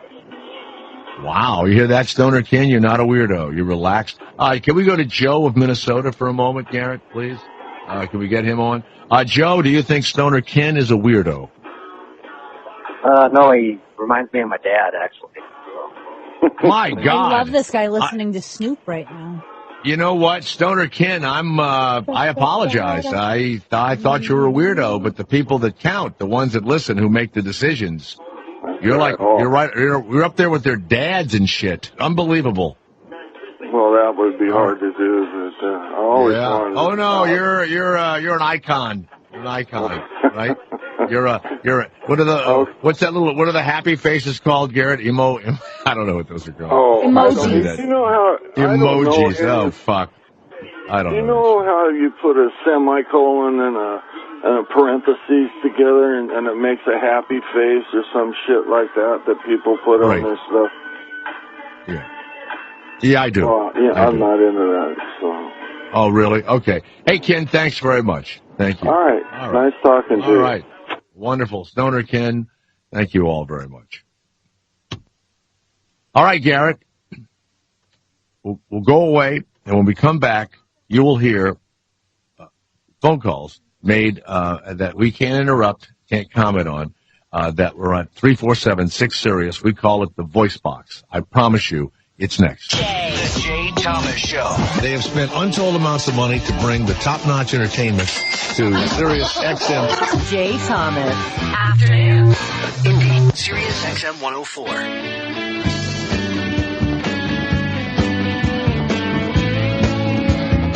I hope you have a safe and happy 4th of July.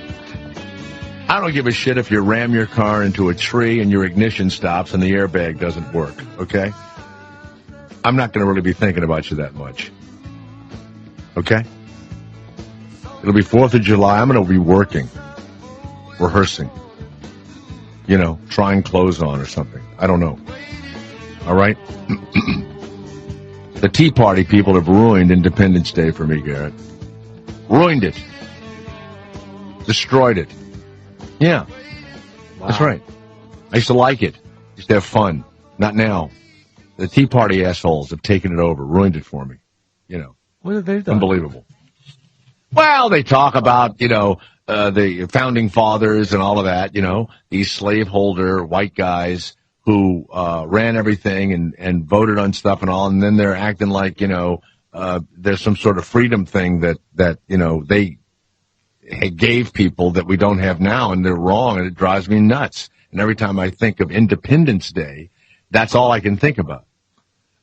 But when somebody does something to me on Friday afternoon, I go, oh, Jesus, you've ruined my whole weekend. I mean, I'm not joking. And like Saturday, I'll think about it. Fuck. Yesterday. Ruined my weekend. That's what happens. It takes me 2 or 3 days to get over it. Yeah, my image of 4th of July is Independence Day and the Constitution and all of that and our battle for independence has been hijacked by nuts, complete fucking nuts with mohawks and, flowers and guns and weird shit. I mean, it's unbelievable. Hijacked. I wish we had the king again. I'd like that. I'd be right up there with him. Michelle of Seattle. Hello, Michelle. I don't know what your other callers are talking about. That guy's a fucking weirdo. I thought he's registered with 2 groups, the Tea Party and his local sex offender site. Wow. Should be watched. He's weird. Wait a second. How do you know he's registered with those 2 groups? That's not true. It's a supposition. You know, he's a very liberal individual. No, a happily married, stoned man who has very wealthy friends who fly him around in a private jet. Oh, icky. No near me. Really? All right. Ashley Madison. Yeah. I couldn't disagree with you more, though. He's a wonderful man. He is. Jeremy of Texas. It's Jay Thomas. Yes, Jeremy. Line 1. Go right ahead, Jeremy. Mike Petty just sent me a What's going on, Jay? It's I'm a good. picture of Jay. Man, I'm loving you guys. A picture of my dick? I'm not. No, it's I a never picture sent of you your any. face. I got a message from a listener named Mike, and he says, "Hi, Christina. Here's your first dick pic," and it's a picture of your face. Oh, really? Aw. Oh, that's funny. Oh, that's very funny. As if I'm a dick, right? I'm a dick. Yeah, I'm but a you're dick. not. Jeremy, go ahead. I might be. I could Sometimes be. you are. Jay, I want to thank you for all the stuff you say about truck drivers. You help us go down the road just as much as we help you guys. But I love you guys. Christina. Well, you guys are, you know what? When I came here, I'd never dealt with a truck driver in my life. I've been here 10 years. And they sometimes pretend that, I don't know, people in office buildings in New York City are listening, or Chicago or something. And I'm thinking, well, you need to, who was ever thinking that, you need to get on the fucking air. This is truck driver radio because, as everyone says, I don't listen to Sirius because I'm not in the car enough. I go, yeah, I understand. If you're driving around, or you're a salesperson, or you're in the car all the time, or you're selling those cosmetics, Mary Kay Cosmetics, those people listen all the time. And truck drivers, yeah. This is a totally different lifestyle, and most people don't understand the stuff we do out here. Anyway, Stoner Ken is fucking awesome. Yep. I don't know what that last woman was crying about. Stoner Ken's, I love listening to him. He's just laid back, kicking back, man, He lived the life, and now, there he is. Oh, yeah. He's a big guy, ex-football player guy, too. Yeah. Well, I'm 6'7" myself. I'm not a short guy. Wow. But, did you play, now, were you a tall guy that didn't play sports? No, I get that everywhere I go. I'm going to make T-shirts that say I'm 6'7". I wear a size 20 shoe. Any other questions? But did you play basketball or football? I played sports when I was younger, tried football, never did really get into it. Just, I don't know. Now, my dad wasn't into sports, I guess. Now, wait a second. At 6'7". Yeah, I know. I could have turned you into, if I was a coach and I met you, wherever, probably in high school you were 6'3" or 4", whatever the hell, I don't know what you were. I would have turned you into something. Are you crippled or something, or are you grossly overweight? I mean, could I have whipped you into an athlete? Lazy would be a good word. I guess. Oh, you didn't like all the practicing. You didn't like the practicing and all that. High school tried, man. The coaches in high school, they were chasing me, and you can do this, you can do that, and I just never did get into it. I don't even watch. You know what you're like? You're like that Indian guy in the movie One Flew Over the Cuckoo's Nest. I actually haven't seen that one yet. You need. Oh, that's with Jack Nicholson. That's one of the greatest. Yeah. It was a play, one of the greatest movies ever made. The play was great, and Michael Douglas bought the rights of the movie from his dad, who it was a play. He was never able to get it made, and that's what really made Michael Douglas a force in Hollywood. People don't know that. Oh, and he was on a show called Streets of San Francisco, a television show. Oh, okay, yeah, I like Michael Douglas. He's a damn good actor. Now, do you break seats? We had a friend when I was a kid, and the daddy was 6'7", and he would break, the car seat would break that he sat in all the time. Yes, I used to deliver pizza back in the late 90s, early 2000s, and I had an Edge 10 pickup, and I used to have to lean back to put money in my pocket and stuff, And yes, I broke that seat, and I actually put the spare tire behind the seat to keep it propped up. A little redneck intervention there. Absolutely, it's like that's a redneck neck protector. All right, thank you, Jeremy, very much. Thanks, all Jay. right, Love all you guys. Garrett, thank you. We got to do voice box. Go ahead, You Garrett. sure? We're kind of running out of time this hour. Oh, God damn it. God, come on. I promoted it. God, you mean you don't have time? I'm not joking. I feel badly. It's stupid. All right. I know. You know what? We got to run it at 5 o'clock Eastern Coast hour. What is it? 5 o'clock. Yeah. What's that? The 5 o'clock hour Eastern time. We have to. We have a guest coming up who buries people standing up or sitting down in the way that they were best known in life. And it's controversial. It's done in Puerto Rico a lot and some foreign countries. But let's say you knew a prize fighter. They build a boxing ring, and you have him in his trunks and his gloves. And when the people come in, he's dead, but he's standing in the ring. Or it's a woman, a fabulous woman, and she loved life, and she's got a champagne in one hand and a cigarette in the other, which probably killed her. Let's go to Lester of Houston, Texas. Go ahead.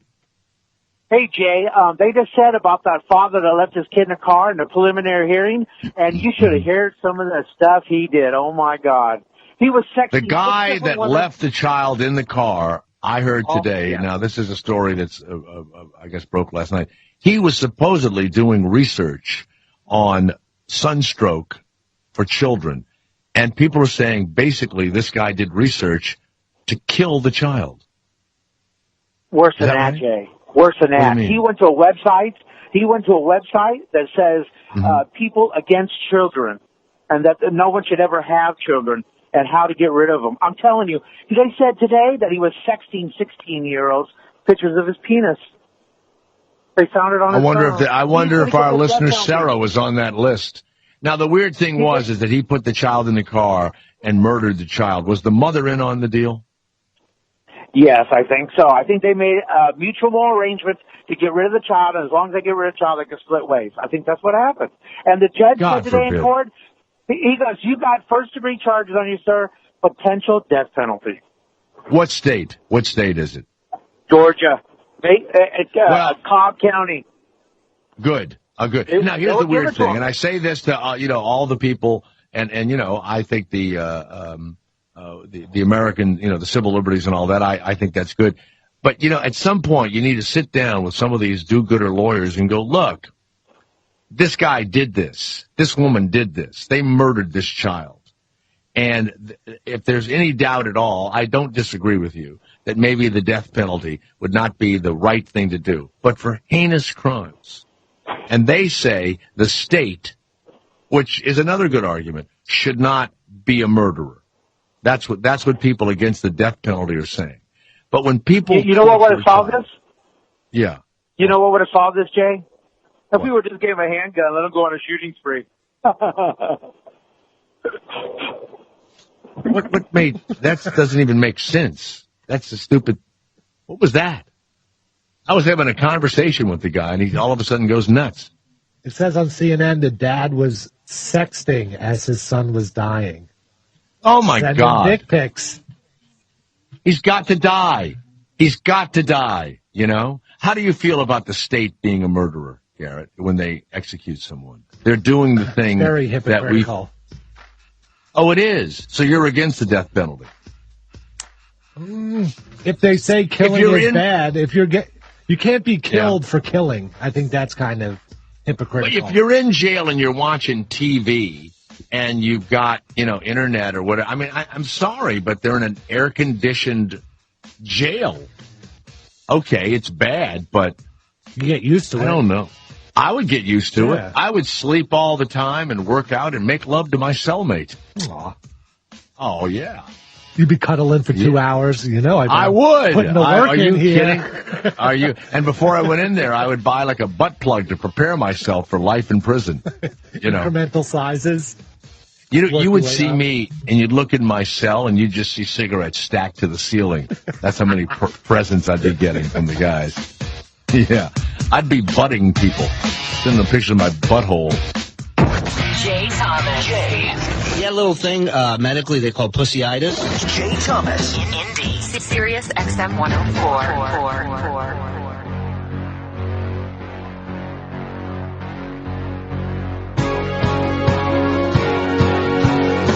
They have a police officer here in Charlotte, North Carolina, where I'm broadcasting from the WBT studios. Ex-officer, well, he's been fired, guilty of secretly photographing girls and their underwear. Like, I don't know, I don't even know how he would do this, but there was an Explorer program, and this police officer named Thomas Allen pleaded guilty to secretly taking photos of girls' underwear as they participated in a youth program.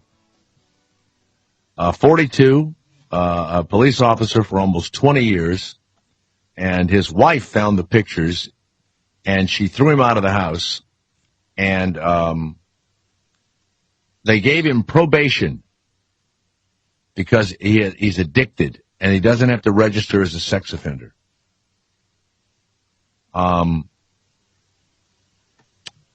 His wife or ex-wife sat in the gallery as they, but he would take pictures of I don't know, how would you take pictures of little girls' underwear? I don't get even how he did it. Like he would take lots of pictures. No, he didn't do that. It was the Explorer program, and he had lots of pictures of kids because it's a kids program. And there weren't a lot of pictures of underwear, but there were enough for the wife to find it and get... underwear off the children? Just like laid out underwear? Investigators found 4 pictures of young girls' underwear and no child pornography. Yeah, so he just had their underwear and took pictures of it. How did he get their underwear? It's at a camp, you said, or something? Maybe there's a change of clothes and they're doing an activity. He goes through the locker room, or I don't know. Maybe. He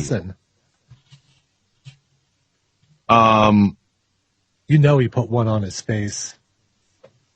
They say that his addiction to pornography is like alcoholism, and he's getting help. That's such bullshit. It's like people that are, Catherine Zeta-Jones is bipolar. No, she's not. She is a raving bitch. No one that's ever met her or worked with her ever said that, gee, I met her, I worked with her, very talented actress, and one of the most beautiful women in the world. I mean, she's gorgeous.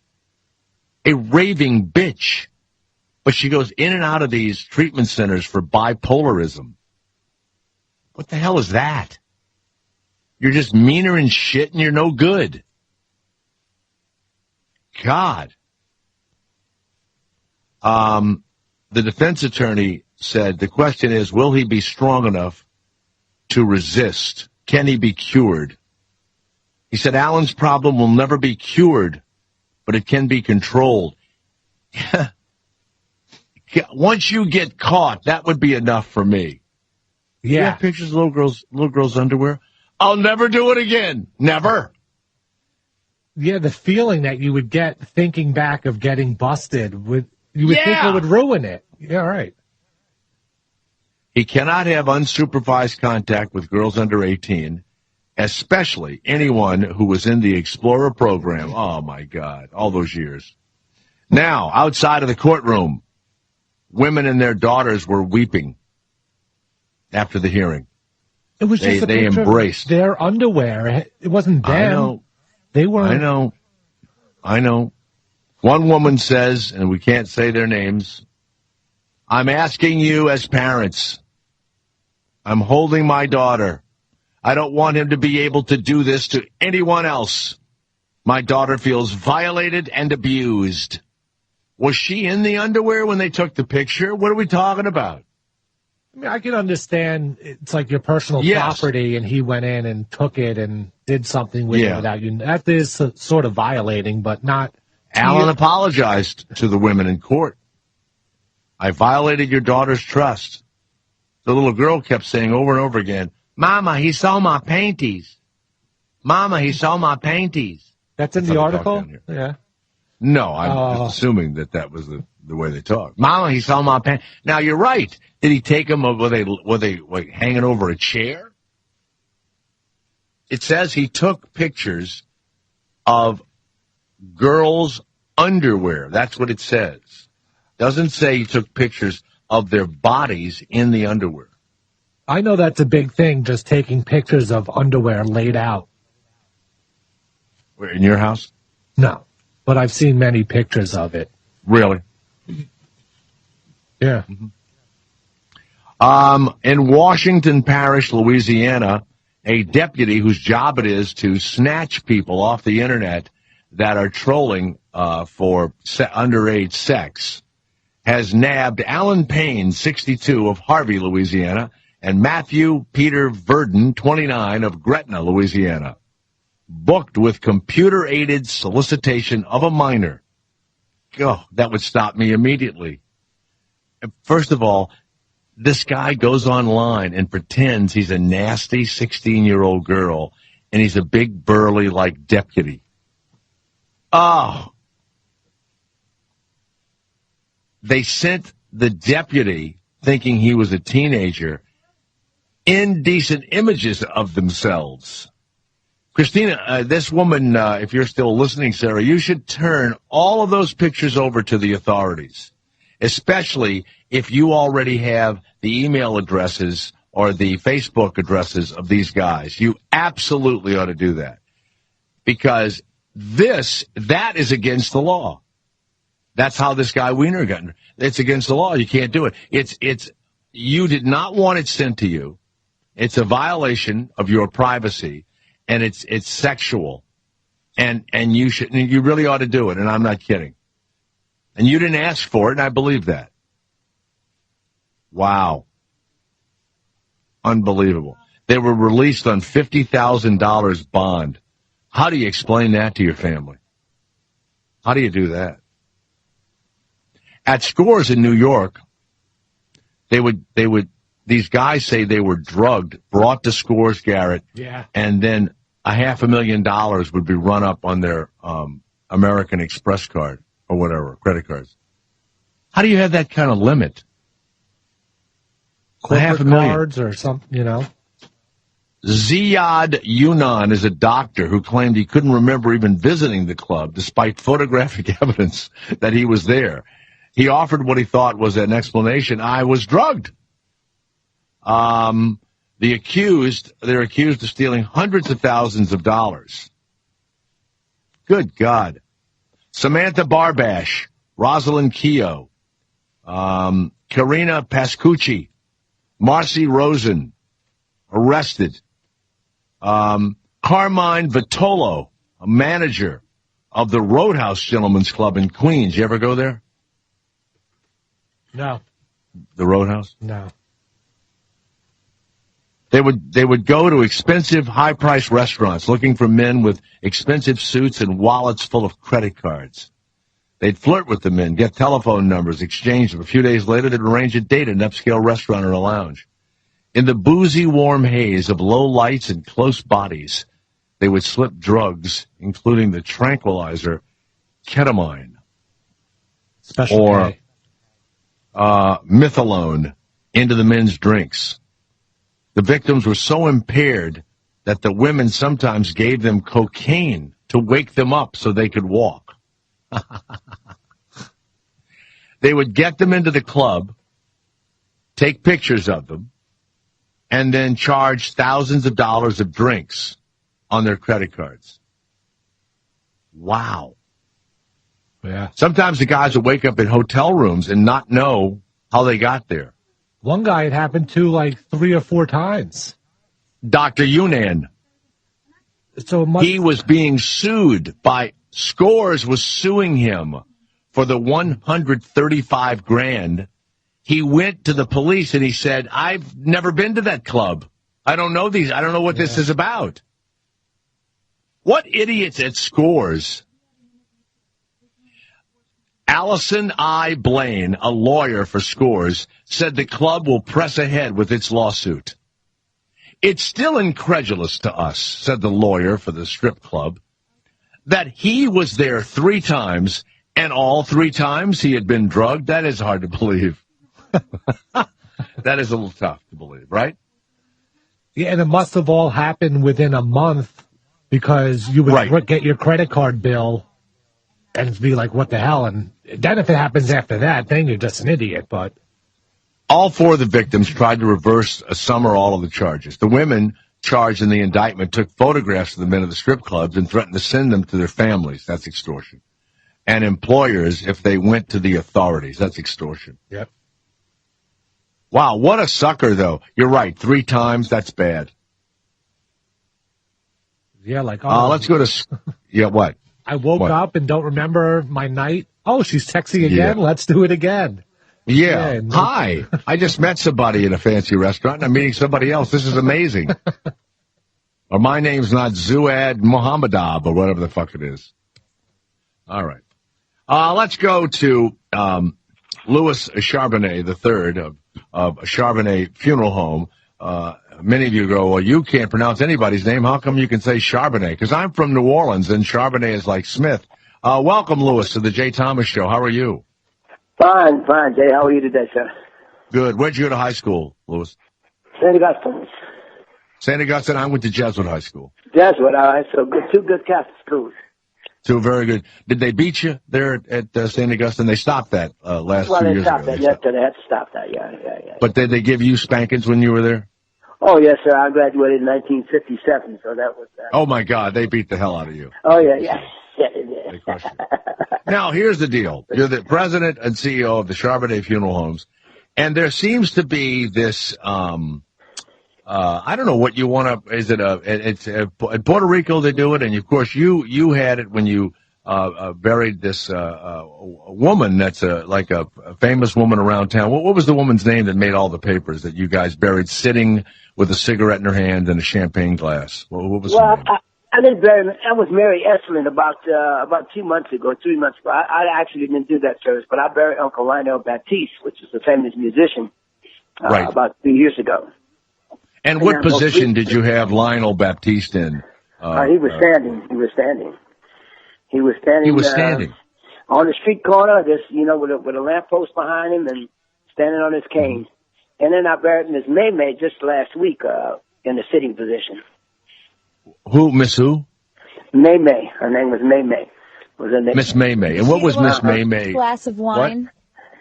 She had a glass of wine with her? Yeah, she was sitting at a cocktail table with a glass with her favorite beverage, which was Busch beer, and had a cigarette, and had some other libations around her. And then her family was sitting in the funeral home sitting in a nightclub setting. They had tables, and they all had little candles and drinks at the table. I'm looking at her picture, and she looks, she does. She looks alive. She's got sunglasses. Looks like she's still with us. It does. She was there at the party. Now, do you charge extra for what do you call this? A sitting funeral? What do you call it? Is there a name? Non-traditional funerals, and there's a little extra charge, but not that very much. Right. And so the family comes to you usually and says, my mother or, the musician guy always wanted to we wanted to bury them or whatever. Just like anybody else. If somebody came to say, listen, my father was a good Catholic and he wants to go to church to have a full mass and so forth, people come to us and say, listen, this is the way I'd like to have this. My dad was a fisherman. My dad was a musician. My mom was a lady who liked to go out in the evenings, as was in this case, and the family expressed their wishes, and they said, what could we do to make that seem a reality? And so we talked about it, and between the family and my senior directors, they came up with the suggestion to sit her in a sitting position at a nightclub table, and we had a DJ, we had a live DJ, and just had a nice time. I recently went to a funeral, and the woman was laid out in the coffin, and it was and my dad was laid out in a coffin and stuff like that. I don't know. I think the people would have to have a big personality for it to be okay that they were in non-repose, right? Because certain people, like, your beloved mother or your grandmother or your granddad or whatever, maybe they were fun or whatever, but it's not for everybody. You wouldn't want everybody. Yeah. No, this is not for everybody. This is something that this particular family wanted. And it's not for everybody, and we do it. And it fits the personality of the person that's personality. Just like we have jazz funerals in New Orleans. A jazz funeral is not for everybody, but lots of people want the music and the jazz band and so like that. We do a lot of those things. We do a lot of horse-drawn funerals. We travel all over the southern part of the country and do horse-drawn funerals. Lots of people don't. In Ohio, they towed a guy in a homemade plexiglass coffin, with his body on top of a Harley Davidson. Do you have to get a special permit for that to cart a dead body? As long as you do it in the confines and the rights of a funeral, you don't have any special permits as long as that's for funeral purposes. Right. Yeah. And then the boxer who was shot, in Puerto Rico, they had him in the outfit with the gloves on in the ring. That was standing wild. in the corner. They had him standing in the corner, ready to come out and fight. Yeah, so now, people do it across the country. Yeah. Now, would somebody, let's say somebody wants to dress as someone else, they literally want to be like in another outfit. Have you had that happen or heard of that happening where they want to? Well, you know what New Orleans is all about. We have a lot of gay people here. We have a lot of people, straight people. We have people who make all kinds of requests. Certain things we do that, as long as it's tasteful and not immoral, we will grant most people's wishes. Okay. Have you had somebody wanted to be dressed up as, I don't know what, George Washington or, I don't know We've what, had people come in with politician? stuff like that, but we sometimes we frown on certain things that they want to do. As long as it's recognizable by the person, as long as we don't take the person's identity and change the person's identity, we have no problems with doing that. Okay. All right. Mm-hmm. And so, any special, I don't know, like to get the rigor mortis sets in. I mean, I don't know anything. Well, of course, you got to know these kind of requests before you do the embalming process. Somebody wants to be sitting up, we got to make sure that we know that before. Somebody wants to be standing, we need to know that for sure so that we can make sure that we prepare the body properly. And now, if you have somebody sitting up and their legs are, stiff, do you have to get like a chainsaw and cut their legs off and cut their hips off and all to get them in the coffin? I don't know. No. Can you flatten them out to get them in the coffin? How do you... People are pliable. You make sure that people. Oh, they are. Pliable. We assume that rigor mortis and that's it. You're stuck in that position. No. The embalming process replaces all of that. Rigor mortis it comes and it goes. Rigor mortis sits in on the body and then it leaves the body. Then the embalming process is a process by which you preserve the body, and you can either do it very, very stiffly, or you can do it where the body is pliable, and you can position them how you want to position. But it's always good to know that before you go into trying to do something non-traditional. Mr. Charbonnet, by the way, his family has been famous in New Orleans, in the heart of Treme, the show that you saw on TV, which is the oldest African American neighborhood in the country. And your family has been burying people and putting them to rest since the 1880s. Yeah. We've been in business since 1883, and we're the 10th oldest African American funeral home in the United States of America. So we're not a fly by night or just a theatrical type funeral home. We've been doing different things for many, many years. It just happened this particular funeral, and this lady was not necessarily a well-known entertainer or personality. She was just an everyday person, and this is what her family wanted, and for some reason it just caught on and went viral. Her kids wanted it to happen. Nowadays, now, did people sit next to her and take selfies? They sat around her though. She was on the table on the stage on the altar, basically in the funeral home, and then we had the funeral home setting. We had round tables all around the floor of the funeral home with 6 and 8 people at each table. And they just had the DJ there and had a good time.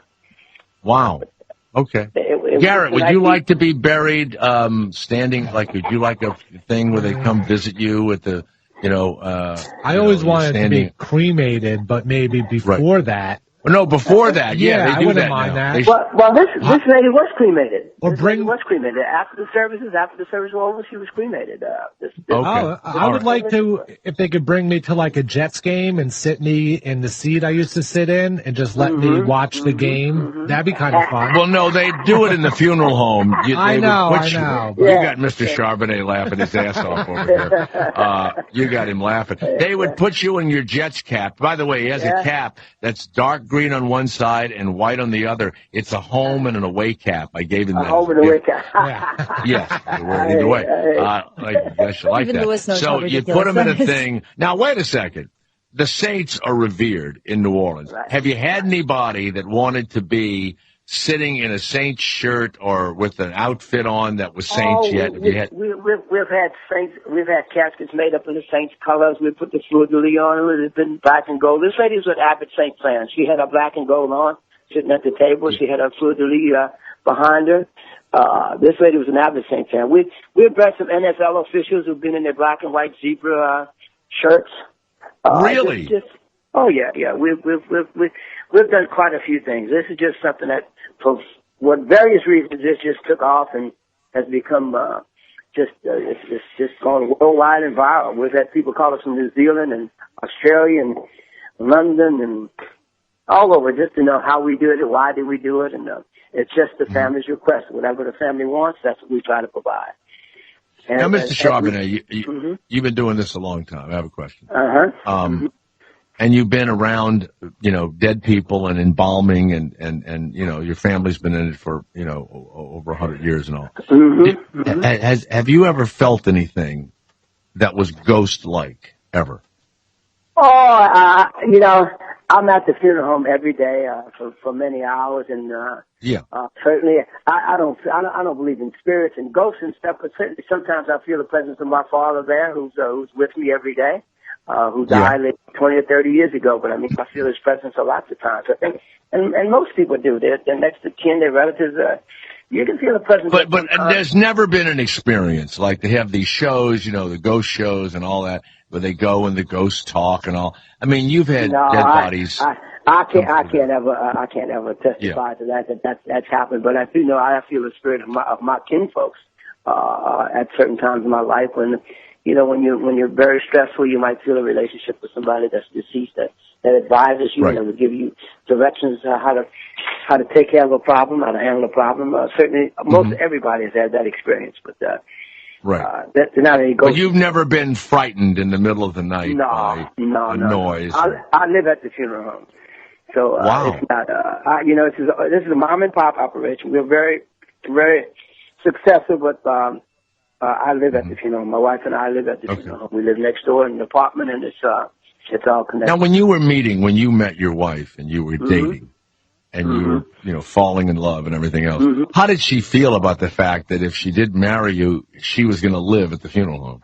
Well, we just lived there a short time. Let me just say that. Well, I'm married now 50 years, so when we first got married, I lived there for a little while, and then we had our family, and I moved away. And after Katrina, we moved back and we live in the building next door, and it was not any morbidity. I mean, we all live. We have a nice apartment. It's just a nice, just like mom and pops live above the grocery store. It's just right. Now, do your kids want to be in the business? I mean, I have a daughter. I have a daughter who's my comptroller. My daughter's my comptroller in my business. Okay, good. So it's going to go on. Well, Louis, and I know you're in the middle of a service now. Thank you very much for coming and talking to us. Louis Charbonnet, the CharbonnetFuneralHome.com, and these are happy occasions of a sad event of somebody's passing, and he makes it better by putting them in a position that is more kind of interesting or fun rather than the sadness of just being laid out. Louis, thank you very much. Thank you very much, and we try to put the fun in funerals. Thank you. You put the fun in funerals. Thank you very much, Mr. Louis Charbonnet. All right. Thank you, Louis. Wonderful. Wonderful. That's a New Orleans accent, by the way. Yeah. That was like I can hear you dipping in and out when he's around. That's a pure New Orleans accent. Now, I didn't understand one word he said. Louis is, I assume, an African American. But white or black in New Orleans, that is a New Orleans accent. That's pure. It's got a little Frenchy to it.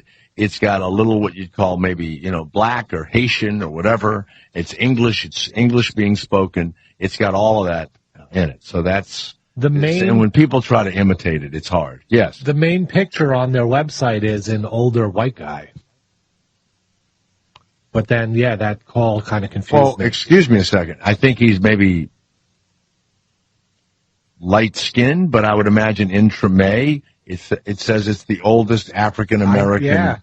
I thought I was confused the whole time doing the prep because it kept saying African-American. He looks like a Coldwell Banker guy.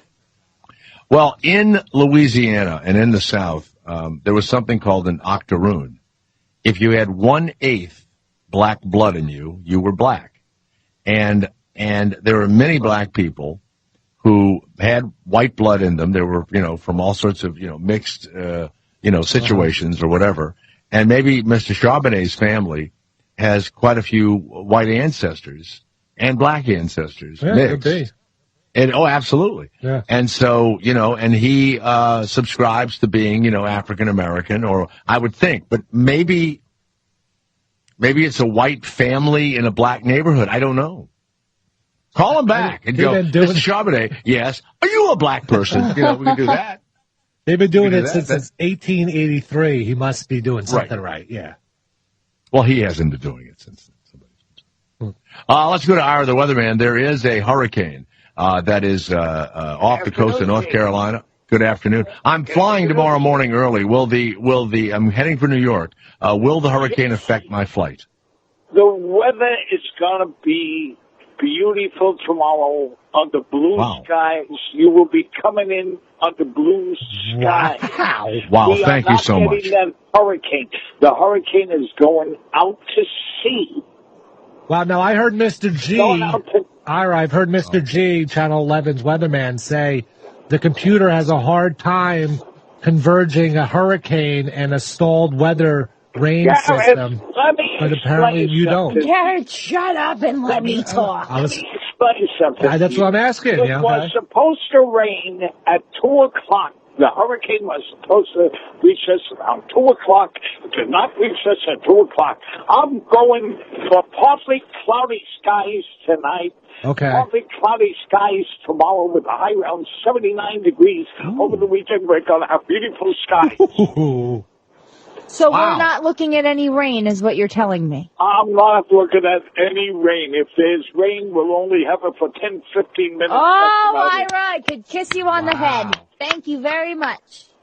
Ira the weatherman, thank you very much for giving us that wonderful... Big news for you. I got What big is it? news for you, Christy. What? I was in Yonkers last night. $200 to 12 extra dollars. You won 12. Good $12. job, Ira. That's right. That's right. That was wonderful. All right. Yonkers Okay. is not taking my money. Jay has a big trip coming in. I will. Enjoy, and I'll see you next week. I will be there. All right, Ira, thank you. We'll talk about those tickets to see I have Annie to come Potts. on Tuesday, Jay, because Wednesday I'm Don't say going to it. go for sleep apnea. Oh, that's right. Oh, okay. Oh, you have sleep apnea? Yeah, so I'll come in on Tuesday. What do they do for that? What's kind of system? I don't know what they do, Jay. You know, I really don't. They hook you You'll all be up. fine. You just go to sleep. No, you have I don't know what they wires do, all Jay. taped to you. Yeah, you but have a mask on. But it's Are like you a worried, hotel room. Ira? Are you worried about this? No, I'm okay, no, good. I'm not. You sounded worried there. All right, good. But you know what I heard? It really hurts. Yeah. That's what I heard. You guys are so mean. It hurts. They put needles in your ears and they put a wire. No, They don't do that. Good for you, Ira. And I Don't also listen to hear these they clowns. put a wire like right on your hip and it makes your your body shake and everything. And they don't let you keep your wallet in the room. You have to leave it No, they outside of the room. Leave the wallet. You have to give the wallet to an orderly, and he watches it for you. All right? There you go. Yeah. All right. Thank you very much, Ira the weatherman. Have All a right. happy Thanks a lot. Happy 4th, Ira. All right. There you go. There we go. Wonderful. Let's go to Chris is in St. Louis. Yes, Chris, go ahead. Jay Thomas here. Yeah, Mr. Promise Breaker. Oh, the voice box. Do it right now. Let's go, Garrett. All right, shut up. Let's go to it right now. Let's go. Here we go. Quiet, please. Here we go. We're going to do the voice. Here we go. When's All that right. Kevin Meaney coming back? You know, I miss Kevin Meaney. I miss him. Some enchanted evening. I miss Kevin Meaney. Old man Meaney. He just can't go. Oh, that's great. All right, Chris, you happy now? There you go. We're in the middle of voice box. Get rid of Chris, and let's move on. Here we go, Garrett. Give me another voice box. Is Christina the only one there with any fucking common sense? Yep. You fucking dickwads are fucking pissing me off today. You and fucking Garrett. Jay, I work out here in Gilroy in the garlic capital and produce and apricots and plums and watermelons and corn and all that shit out here. And I got a lot of friends who, or kids that I talk to, whose families are farm workers. They have portable toilets out there. The E. coli comes from pigs. pigs and other animals like deer and, well, mainly pigs that go out there and they shit in the fields and, you know, you don't wash your shit. That's what it comes from. It's from the animals shitting and pissing in the field, not the people, fucker. Farm workers, Okay, I mean, hold on. Come on. Okay. Get a clue. So this guy was calling and defending, you know, the agricultural people that work in the fields. And we're talking about E. coli and bagged lettuce. That's what we're talking about. And I said that if I was working my ass off and I was making hardly any money, had snuck across the border, my kids were, you know, stashed somewhere and all that, and I had this, you know, porta potty out there, whatever the deal is, I would be taking a dump on all of the lettuce and all of the cabbage and everything, and, you know, teach, you know, the American guy a lesson. This guy must own a field or something, Garrett, or a farm or something. Yeah. Yeah. I stand by that. I tell you what, let's reverse it, you and I, whoever you are. You and I are shipped to Mexico, and we have to work in the hot sun picking jalapenos. We're jalapeno pickers, okay? We've lived all of our lives in the United States. We can't find a job, and your wife and your kids are stashed in some little lean-to somewhere, and we're picking jalapenos. When I feel the urge, I'm taking a huge dump on a jalapeno bush, okay? And hoping that a Mexican eats the jalapeno and gets E. coli from my misery. That's how, yeah. And then when I have to go to the bathroom, I'm going to bend over like I'm picking a jalapeno and just whiz all over it and make it extra spicy. This is why God doesn't like you. God loves me. No, he's not rewarding you with good things, as you were I saying make earlier. God laugh. God laughs at me. All right, go ahead, Garrett. Hey, Jay, I was just wondering, how long do you think it is in Detroit till they have an outbreak of cholera or something with this water situation? And do you think the people of Detroit should start shitting in the streets just to protest? I do. And that goes exactly with the last caller. You know something, Jim of New Mexico? Now, that's a theme. That's a theme show right there. Should the population begin pissing and shitting when they cut water off and when they stop their services and when you are employed in the hot sun at low wages and a rough life when you're picking? Yeah, my answer is yes. Go ahead. Go ahead, Garrett. Jay, I was thinking, you know who would like a potato with 47 assholes? Kevin Meaney. A potato with 47 assholes? What Yeah, remember Garrett's... Yeah, mi papa tienes 47 años.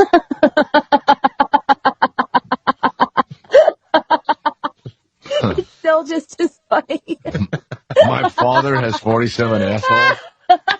No, if you wrote it with the accents, it's my father has 47-year-olds. Without the accents, it's my potato has 47 assholes. You don't remember this whole conversation? I do remember it, but I forget why it's, you know, okay. And if you capitalize it, my papa, it is the Pope has 47 assholes. It makes idiot laugh. Idiot laughs at it. Hey, Pizza Jay, I ass just rented is a movie yeah. called Authors Anonymous with Kaylee Cuoco, that chick from The Big Bang Theory, and the late, great Dennis Farina is speaking Poontang, an hour and 19 minutes in. All right. You seen that movie? Go. No, I never heard of it. What's the name of it? What is it? Authors Anonymous? I never heard of it. Maybe it's the one that killed Dennis Farina. I don't know. Holy Go crap, ahead. Jay. Mark in Wyoming. I just heard you. It's the perfect title for a movie. You're always talking about movies. You got to do it. Philosophy with a Shotgun. It has some washed up Rutger Hauer, John Claude Van Damme or somebody in it. That'd be great. Thanks, Jay. Love your show. Bye. What is it? What movie? Philosophy with a Shotgun. Philosophy with a Shotgun. Yeah, okay. I don't know. That was your All right, idea. go ahead. That was your big... I don't remember that idea. It's a dumb title. Not all my titles work. Go ahead. You were so excited about it. Wait a second. Let's Not all my refresh titles me. work. I said that I want to do a movie called Philosophy with a Shotgun. What was the movie? How would it you work? were just talking about like your way to philosophize would be with a shotgun. I forget the exact point, but he was saying that should be a name of a movie. You should turn it into a movie. With Rutger Hauer. All right, who hasn't worked in about 40 years. Okay, that's good. All right, go ahead. Hey, Jay. This is Mike from Rialto, California.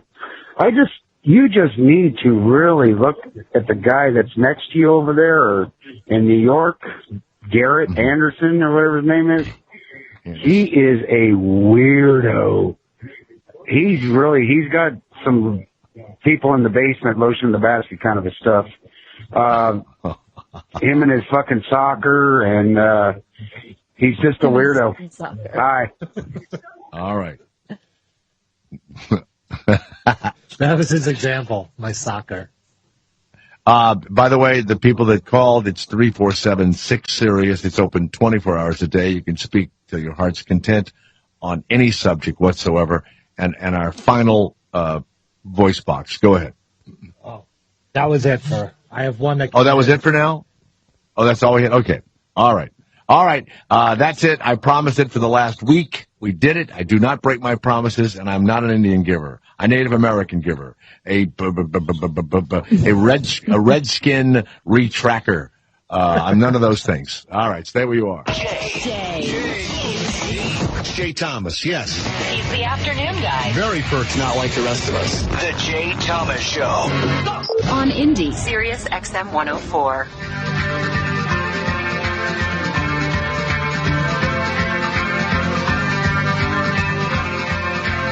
Always exciting, the voice box, I love the guy that owns the field getting all upset. They have porta potties out there. Oh, thanks. That's what I want to do. It's 90 degrees, and I want to sit in a crap-filled metal box and take it. You ever think, look, you've been picking, strawberries all day. It's 100 degrees. You have to go to the bathroom. You climb into a metal box. You got that rag wrapped around your head, You pull down your coveralls. You're sitting. It stinks. Flies all over the place. And you're sitting there. And you got to go, where did my life take this turn? That's what I always wonder. I look at these people and I think, and you see these pictures of people, and they're working their asses off, and life is awful for them. Awful. They don't seem to. What do you mean? No, but they don't. Like I guess not. Like I guess maybe lots of people just live life, and a guy like me would think it was awful. But I guess lots of people live life and think it's okay. It's what their lot is. I don't know. But I bet you those type of people don't get ADHD or bipolar or any of these newfangled diseases where people that just sit around and are bored and have nothing to do go crazy in their own mind. Well, they do get it, but it's called, Pedro is fucked up. They're not diagnosing them over there. That's a good point. Yeah. Yeah. Hey. Did you see Carlotta last night? Shit, she was a bitch. They don't say, hey, I think Carlotta's bipolar. Really? No. Pedro acted really crazy in the fields today. Could he be ADHD? I don't think so. I find it hard. Hey, Mr. Field Owner, what kind of insurance policy do you have for everybody over there? You have, what do you got? What do you got going for them? Yeah, what is it? What care? I find it hard to believe that you're in the middle of a huge field or farm, and you walk all the way back to the porta potty to poo, and then walk all the way back to where you were picking your fruit and stuff. I don't know. I feel like you just drop trowel right there and poop on the plants. Yeah, I don't. Yeah. Yeah. And, and maybe you're not all upset at, the man, but you're right. I'm at the way back of the field. I'm opening up that little thing in the back of my my coveralls and plopping them out. That's what it's there for. I'm plopping it out. They're having babies in those fields, And they wrap them in some corn silk. I always like when like Morgan Spurlock or someone doing a documentary will go out there and be one of those guys for a day. And then they'll always be like, all right, here's your huge basket to fill with oranges. And Morgan Spurlock or whoever will get like half a basket full all day. And the guy showing him will do like 17 baskets. They have like amazing skill at picking things. It's really crazy, and they get no pay. It is nuts. It's crazy. I agree. Some of the hardest work done in the world pays the lowest. So someone just sent me this. I don't know if you did or not. That for the first time since 1993 or whatever, 800,000 people just in the last month became part-time employees, and we are down 500,000 people that were full-time. We've become a nation of part-time employees. We cannot sustain an economy like that. We can't. I mean, I have stock and all this stuff. I don't know what that. It went over 17,000. How that works, I'll never know. What's happening is employers are getting people to work part-time instead of full-time, and they're paying them less and saving money and everything else. Everybody should be thankful they have a job. That's true. That's what they say. That's what they that's say true. to you. But the company is saving money because of that, and so its stock goes up. Wild. If you look on Crazy. Craigslist now, because I'm always looking for a different job for the weekend stuff. Every single thing I come across is an internship, an unpaid internship. I know. Every single thing. Anything that I would want to do remotely having to do with this area of my life, not paid. Doesn't exist. But, they're always it is hiring weird. at the And, kids' I thought they'd passed a law or something that, interns were supposed to, You're not allowed to replace someone's work. You're just supposed to be there to, watch and assist. I was talking about the fruit juice yesterday. It had 0.02 pomegranate or whatever. And I'm looking at this, the name of this bank is Synchronony Bank, SYNCHRONY. Synchronony Bank. This is a big color ad in a magazine. With Optimizer Plus, relax. We've got great rates, and they show these thatched roofed huts in a resort in like Bali that I know for a fact if you want to rent one of these, you're talking $600 a night. Okay? And then it says, visit us at myoptimizerplus.com and find us as one of the best banks recognized by Bankrate.com and Money Magazine. For a 15-month CD, 1.15%. Or 0.95% on all balance. They're paying you 1%. How are you going to go to Bali and stay in a thatched roof resort hut? So let's say you put $100,000 in this CD. In 15 months, what's 1.15%? 1.15%. Well, no, actually, $1,115. $50. It's $1,150. Yeah, in 15 months for your $100,000. So you get 2 nights in that hut. Yeah. For $100,000. You can't fly there. You better paddle there. Yeah, exactly. You gotta paddle there. You and your girlfriend. Unbelievable. And it's big. It's a big ad. And then how about 0.95%? Wow, thanks. In the Ukraine, Vladimir Putin, who has been talked about as a Nazi, as a dictator, as evil, a Ukrainian diplomat has used a schoolyard epithet to describe the Russian president, that is, at the border or whatever, their tanks, in an unscripted moment, Saturday night. The Ukrainian foreign minister, Andrei Deshatisia, said that Russia should get out of the Ukraine, and then said that Vladimir Putin is a dickhead.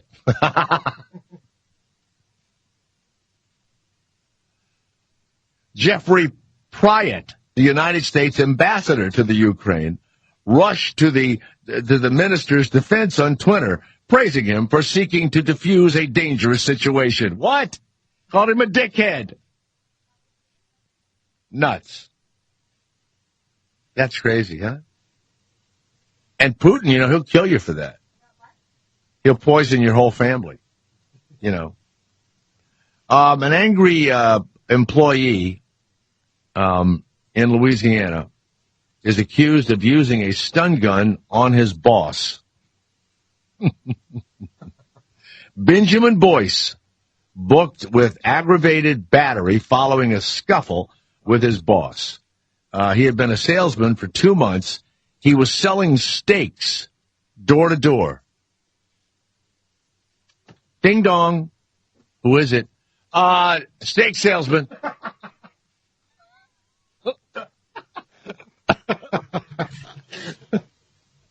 What? Who is it? Steak salesman. UPS? Got your steaks. Got some steaks here. You didn't order the steaks. He goes door to door, asking you if you want the steaks. It's so hot out. You're carrying steaks around with you? I don't. Yeah, well, I did when there was a beef shortage once, and I was a DJ here in Charlotte. We put a bunch of meat in a van, and we said, we're putting your meat in the street. And we went around, we gave away meat. And the health department came and made us stop doing it. Thank God. You're right. Boyce's 46-year-old boss found that when he sometimes when he was selling door-to-door meat, he was looking for another job. So he reprimanded Boyce, and he said, stick to peddling the meat during company hours. But then the boss caught Boyce making an on-the-clock stun gun sale. He sold stun guns, and he sold steaks door to door. He got into an argument with him. The boss fired him on the spot and said, I want the keys to the company vehicle. Boyce refused, prompting the boss to remove them from the ignition. Boyce accused the boss of grabbing his arm. They began to fight. Now, Boyce was also a stun gun salesman. Boyce took out one of his stun guns and shocked the boss in the neck. The man broke free and called the police. Boyce told the officers, I stun gunned my boss in self-defense. But a witness who was another steak door-to-door salesman, said he backed his boss's version. Wow. Then they both put steaks in their black eyes. You got to go online. His name is Benjamin Boyce. It doesn't say the name of the company. Isn't that weird? Yeah. Like, I don't know what, Man-to-Man Meats? I don't know what you'd call that company. I've never had a steak guy knock on my door. You never had like Omaha steaks or anything like that? You order those from a reputable company. Right. Yeah. No. Weird to me. That's even still weird to me. Who is it? I'm selling steaks. Oh, yeah, you want some steak? Oh, I got some steak. I mean, I like steak, but yeah, I could get it right down the street. I got them in a cooler. They're in a cooler. They're fresh. They're delicious. They're steaks. Is this healthy? Hi, it's me. It's the man from Meat Pounder. Got steaks. Ribeye Meat Robbie. Pounder Inc. Yeah. Hey, it's me from Medium Rare. Got steaks. Howard of Cincinnati. Yes, Howard, go ahead. And those steaks suck, too, Jay, from Omaha Steaks. They do. They are so small. They are. And they're tough, nothing but gristle and everything. Yeah, I was never a fan. You know what's really weird? I see those ads all the time, but you go to a really great grocery store and you buy a piece of prime beef or whatever, or a butcher shop or whatever. Why would you order steak online? It comes in like packages where you could get like your Father's Day meal, like all the steaks and. Hey, wait a minute! A guy from Omaha said he sent me a steak pic just now of his dick. His bull penis. Yeah, why don't you put this prime in your mouth, bastards? All right, Howard, we're done today. We're done. Yeah, the 1%. You were talking about CD rate. We're done. Still going. We're done. I remember. Done. What's up? We're done. It's over. I know, the good old days. Remember the good old days, Garrett? Yeah. All right. When you bought meat in the store, you know, and you could get like 6% on a CD, you know.